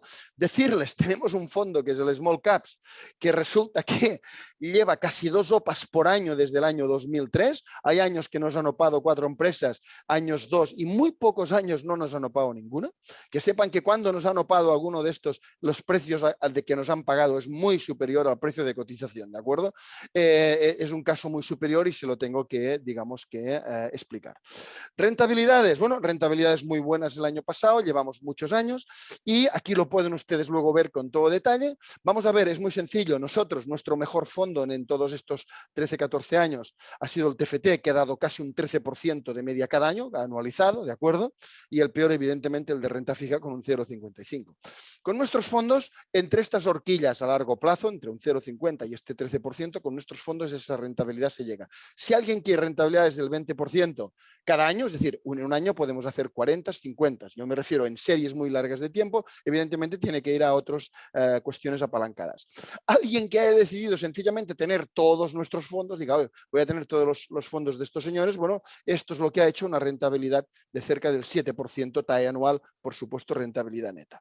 Pero vamos a lo importante. Yo cada 3 meses a nuestra red comercial les doy, como ya estábamos viendo el año pasado, toda la cuestión de que los días que subían los tipos de interés el value lo hacía mejor y los días que bajaba los tipos de interés el value lo hacía peor, yo les daba siempre una serie y les decía, mirar, los fondos que se comportan bien los días que los tipos de interés suben son estos, por orden, ¿veis? Multinacional, Europa, Value, Bolsa Líder, Fondo de Fondos, Small Caps, 300 Places. Bien, los que mejores. Bien, ¿qué ha pasado? El año pasado ya lo hicieron bien, pero este año, con la subida de tipos, fíjense, curioso, estos son las rentabilidades a día 17. ¿Qué fondos son los que lo han hecho bien? Bueno, el Europa lleva un 7, un 5, un 3, cuidado, con los índices a cero, ¿de acuerdo? Los índices están a cero porque ha subido el value y el growth. Y mucho cuidado con este fondo, el value minus growth, que lo sacamos el año pasado, aquí llevaba un 9,5 y ahora ya lleva un 12 y pico, pero que sencillamente es algo que es compramos empresas value y vendemos índices growth, ¿de acuerdo? Con lo cual, si esto se perpetúa, esto sigue subiendo fuertemente.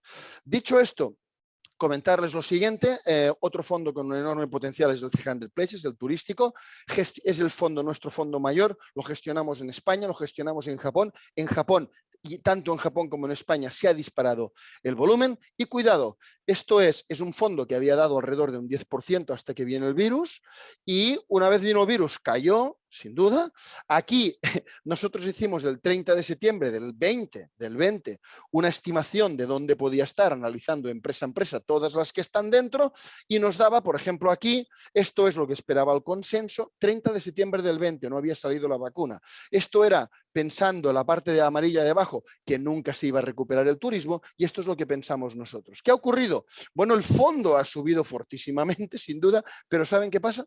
Aunque haya subido tan fuerte, estamos tan baratos como hace un año, porque aún está cotizando el peor de los casos con un turismo a la vuelta. Es decir, lo que decimos es fondos value, sin duda alguna, y el 300 Places es un caso absolutamente especial, o fondos como el value minus growth, estamos hablando de potenciales muy especiales, ¿de acuerdo? Bueno, me gusta comentarles alguna anécdota, solo decirles que hemos visto muchas veces en tecnologías nuevas, ¿cómo? Alguien dice, yo invierto en esto porque esta tecnología es buena, disruptiva. Nosotros miramos a muchísimas tecnologías disruptivas, pero a veces hemos visto como el gato al agua se lo llevan otras empresas que no son las primeras y haciendo otras cosas, ¿no? Entonces, me gusta comentarles esto nos lo dijo ahora ya muchos meses, una empresa japonesa, yo hablé con ellos, Nidec, ¿no? Es una empresa que tenemos en cartera muchas veces, alguna vez les habría hablado de ella, y nos dijo, nos hemos equivocado, el tema del coche eléctrico no va del coche de lujo, va de los pequeños coches. Digo, ¿por qué? ¿Qué está pasando? Y nos lo contaron, fíjense, en China vende aproximadamente la mitad de coches eléctricos de todo el mundo, ¿de acuerdo? Bien. ¿Cuáles son los coches que se están vendiendo en China? Los Tesla, sí, miren, aquí está el ranking de todos los coches vendidos en todo el año hasta noviembre, sí. El Tesla modelo S3 120.000, este 129, cuarto y quinto, hay montones de marcas chinas vendiéndolos. Pero ¿cuál es el número uno? Que ha vendido 368.000 unidades, en unidades, por supuesto. El Wuling Hongguang Mini. ¿Y esto qué es? Primero, ¿quién hace este coche que es el líder en ventas destacado? Pues dos fabricantes chinos, SAIC y Wuling, y GM. ¿Quién es GM? ¿Se acuerdan? General Motors, ¿de acuerdo?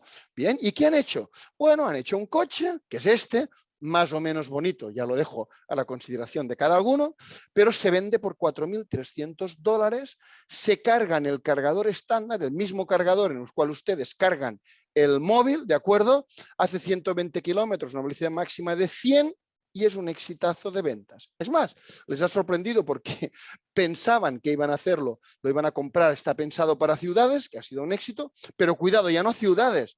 Es que en las áreas rurales, la gente que hace pequeños recorridos, 20 kilómetros, voy a comprar y vuelvo, también los está comprando, ¿no? Entonces, cuidado, porque aquí se pensaba que esto iba de coche de lujo, pero resulta que no, que son los pequeños utilitarios, igual que motos, patinetes, esta cosa. Porque esto ya está resuelto técnicamente, esto es para mercado de masas, no hace falta invertir cargadores ultra rápidos que no machaquen las baterías, no hace falta aguantar baterías que aguanten 1000 kilómetros, eso está técnicamente resuelto, ¿no? Y cuidado, en Europa lo que estamos viendo, esto está marcando un precio, hay muchísimas casas intentando hacer algo pues de 7000 euros, etcétera, etcétera, algo parecido, ¿no? Recargable, etcétera, etcétera. Bueno, al final, yo no me gustaría acabar la sesión sin, yo al principio les he dicho, ponemos una, digamos, en las Omicron, les puse una imagen, digamos, de un musical de Londres, ¿de acuerdo?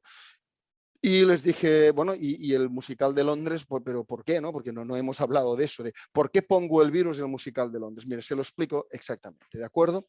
Miren, vamos a ver. Yo les he explicado que una parte de la política que han seguido algunos países ha sido la de impedir que la gente se fuera fuera. Esta es una parte de la ecuación, ¿no? Yo le complico a que usted, estos países más exportadores de turistas, se vaya fuera a gastarse su dinero, a consumir y vuelva. Esto es una parte de la ecuación. Hay otra parte de la ecuación. Si quieres que se quede, lo que tienes que hacer es dejar la máxima libertad interna, y es lo que han hecho. Esta es una foto de agosto de 2021, agosto, acuérdense que cuando aquí íbamos al teatro, espacios libres, mascarillas, etcétera, etcétera. Bien, 1700 personas en el teatro, ni un solo asiento libre al lado y ni una sola mascarilla en la sala. Luego, no estamos hablando de una foto de teatro, estamos hablando de algo de política económica muy bien diseñado y muy bien pensado. Si sale usted dentro del país va a tener muchos problemas, pero si se queda, Dios mío, esto es algo parecido al nirvana. En fin, con eso acabamos y vamos ahora a dar paso a una serie de preguntas y respuestas. Todo el equipo que hoy formamos parte de esta exposición vamos a estar aquí atendiendo a sus preguntas y respuestas. A ver, yo voy a intentar, digamos, ver un poco qué es lo que ustedes han preguntado. La primera pregunta dice, con la subida de tipos podría ser interesante invertir en ese momento en un fondo bancario. El sector bancario está con fuertes subidas. A ver, este ya se le contesto yo. Sí, ¿de acuerdo? Un banco que tiene una hipoteca dada a Euribor más 1, el Euribor está negativo menos 0,5, está cobrando por la hipoteca un 0,5%. Si se normaliza la inflación en 2-3 años al 2% y los tipos Euribor se sitúan como deberían por encima de la inflación, al 2,5 más el 1% de este que les digo del spread, quiere decir que lo que hoy el banco cobra un 0,5, dentro de 3 años, por ejemplo, puede cobrar un 3,5. Es decir, multiplica las ventas por 7 sin ningún esfuerzo más. Sin duda, bancario, asegurador, con los tipos altos, digamos, sigue. Veo pero no oigo, espero que haya oído, ¿de acuerdo? Ana Borrell dice, bueno, sí, dice, es verdad, dice, Ana Borrell nos dice, bueno, dice, este webinar va de inversiones y es verdad que estábamos dando vueltas para llegar a unas conclusiones, pero a ver, entienda que lo hemos hecho sencillamente por un tema muy... Queremos que lleguen a la conclusión desde datos, no desde... Esto no es un acto de fe, ¿de acuerdo? Muy bien. Luego, vamos a ver, hay una pregunta, Paul, dado que es de Ryanair, creo que es para ti. Dice, bueno, ¿cómo crees que puede afectar a Ryanair la transición ecológica o la mayor preocupación por la sostenibilidad? ¿Por qué tiene tan mala reputación? No, ahí te dejo, Paul. Sí, no, es una gran pregunta. Yo creo que una mayor preocupación por la sostenibilidad puede ser incluso muy positivo para Ryanair.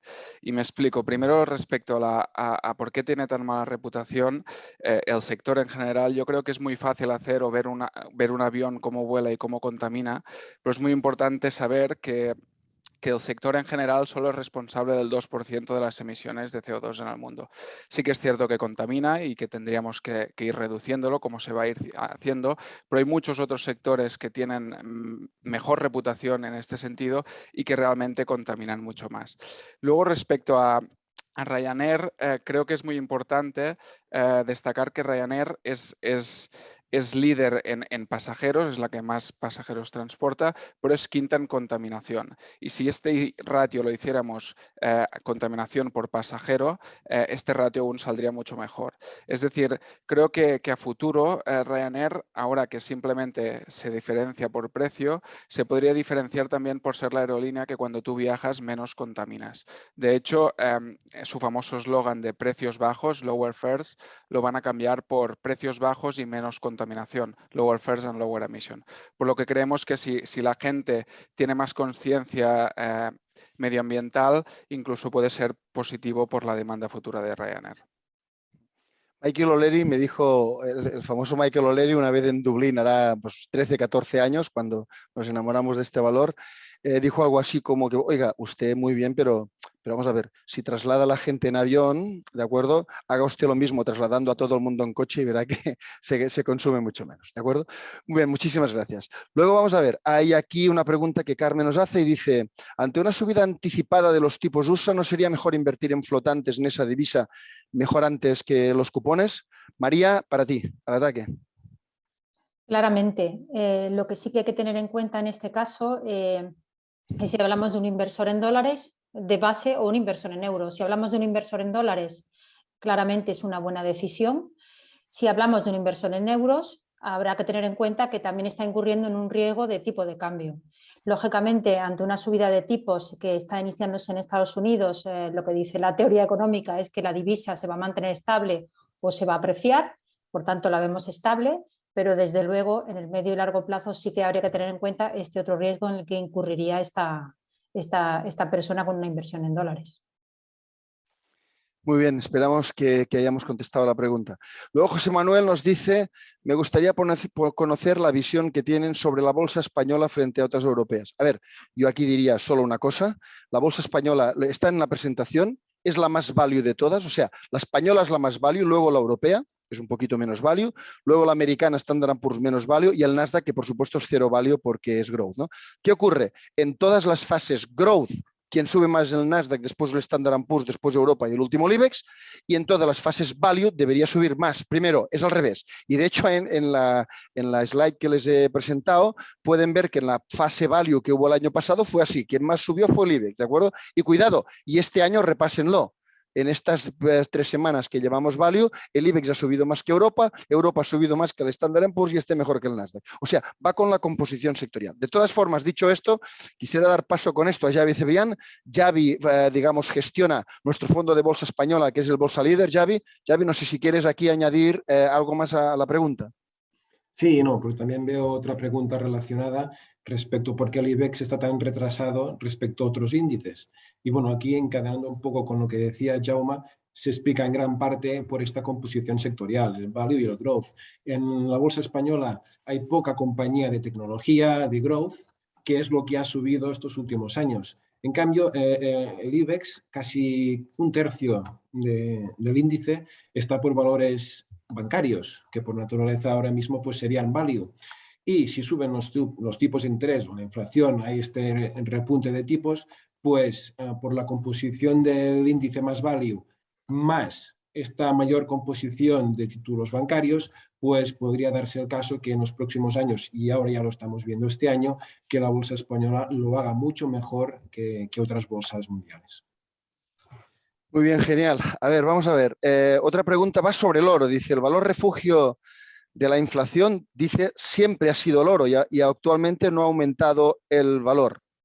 A ver, bueno, Josep, ¿quieres añadir algo a esto? Yo si acaso digo algo, pero di tú para que todo el mundo pueda participar, por favor.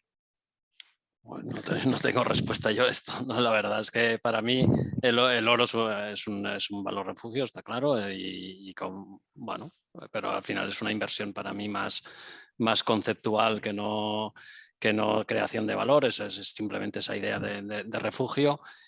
Y realmente no sé, es una inversión en la que nunca pienso. Y por tanto no tengo respuesta. Yo no tengo respuesta respecto a esto. Di tú porque yo no tengo respuesta. No, a ver, yo solo añadiría un tema sencillo, ¿de acuerdo? Quien diga que el oro es un gran protector de la inflación, le diría, señores, el oro no proporciona flujo alguno.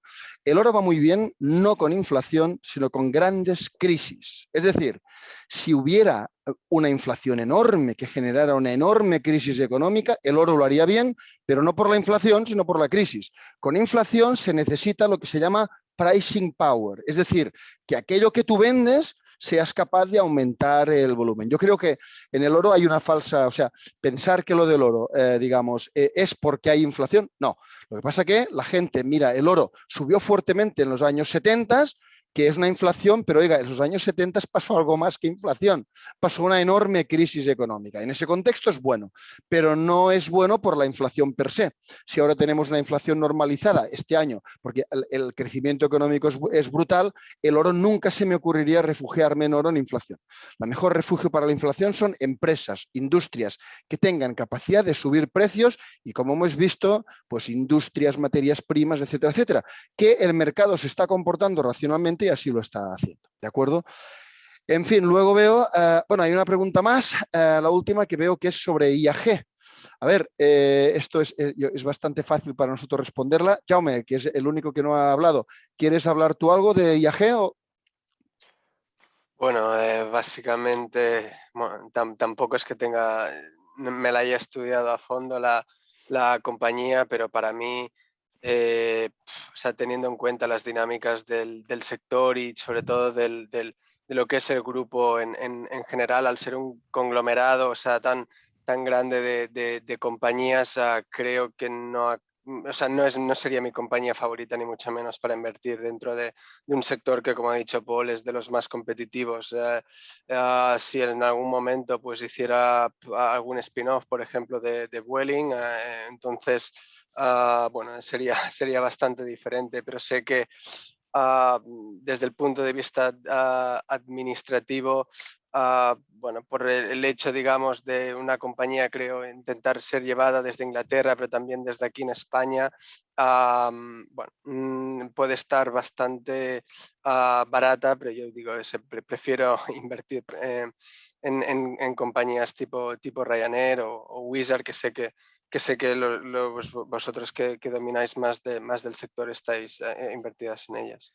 Sí, a ver, yo os voy a contar algo como gestor del Fondo 300, deciros lo siguiente. Nosotros, IAG es una muy buena empresa, sin duda alguna, está barata, no hay ninguna duda, pero nosotros lo que hemos detectado es que los ganadores, ya antes de digamos, y ahora más, es el low cost. Nosotros tenemos muchísima exposición en el 300, el 300 Places, en Ryanair, en Wizz Air, que Wizz Air es el Ryanair de Europa del Este, ¿no? ¿Por qué?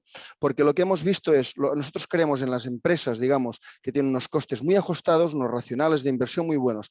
¿Qué ocurre con las antiguas líneas aéreas de bandera, las Lufthansa, es decir, todas estas históricas? Bueno, pues que tienen una estructura de costes altísima, están intentando defender privilegios con los slots. Habrán visto estos días en el periódico todo lo que ha salido de algunas de estas empresas que siguen volando para no perder los mejores slots, pero son slots en base, digamos, a privilegios antiguos, pero no en base a que den un buen precio, sus aviones vayan llenos, etcétera, etcétera, ¿no? Por eso nosotros el modelo de low cost es imbatible cuidado, en el radio dentro de Coopera, hasta 3, 4, 5 horas, pero y por eso invertimos. Y en los demás, IAG es una fantástica empresa, muy barata, seguramente subirá, pero a ver, nosotros detectamos otras cosas y preferimos otras empresas, ¿no? A ver, ya no hay más tiempo porque sí o no tenemos que acabar como mucho a las 8 y nos queda nada, 2 minutos. Entonces, decirles, bueno, lo siguiente, una última pregunta. Dice, proponéis bonos en euros versus bonos en dólares. Si suben tipos, ¿no veremos un dólar más fuerte? ¿Qué racional hay detrás? A ver, si me permitís, yo solo os digo, el año pasado el dólar empezó diciembre en 1,22, ¿de acuerdo? Y acabó el año alrededor de 1,13, subió fuertemente. Una parte de esta fortísima subida del dólar fue sencillamente por anticipar que los tipos de interés iban a subir.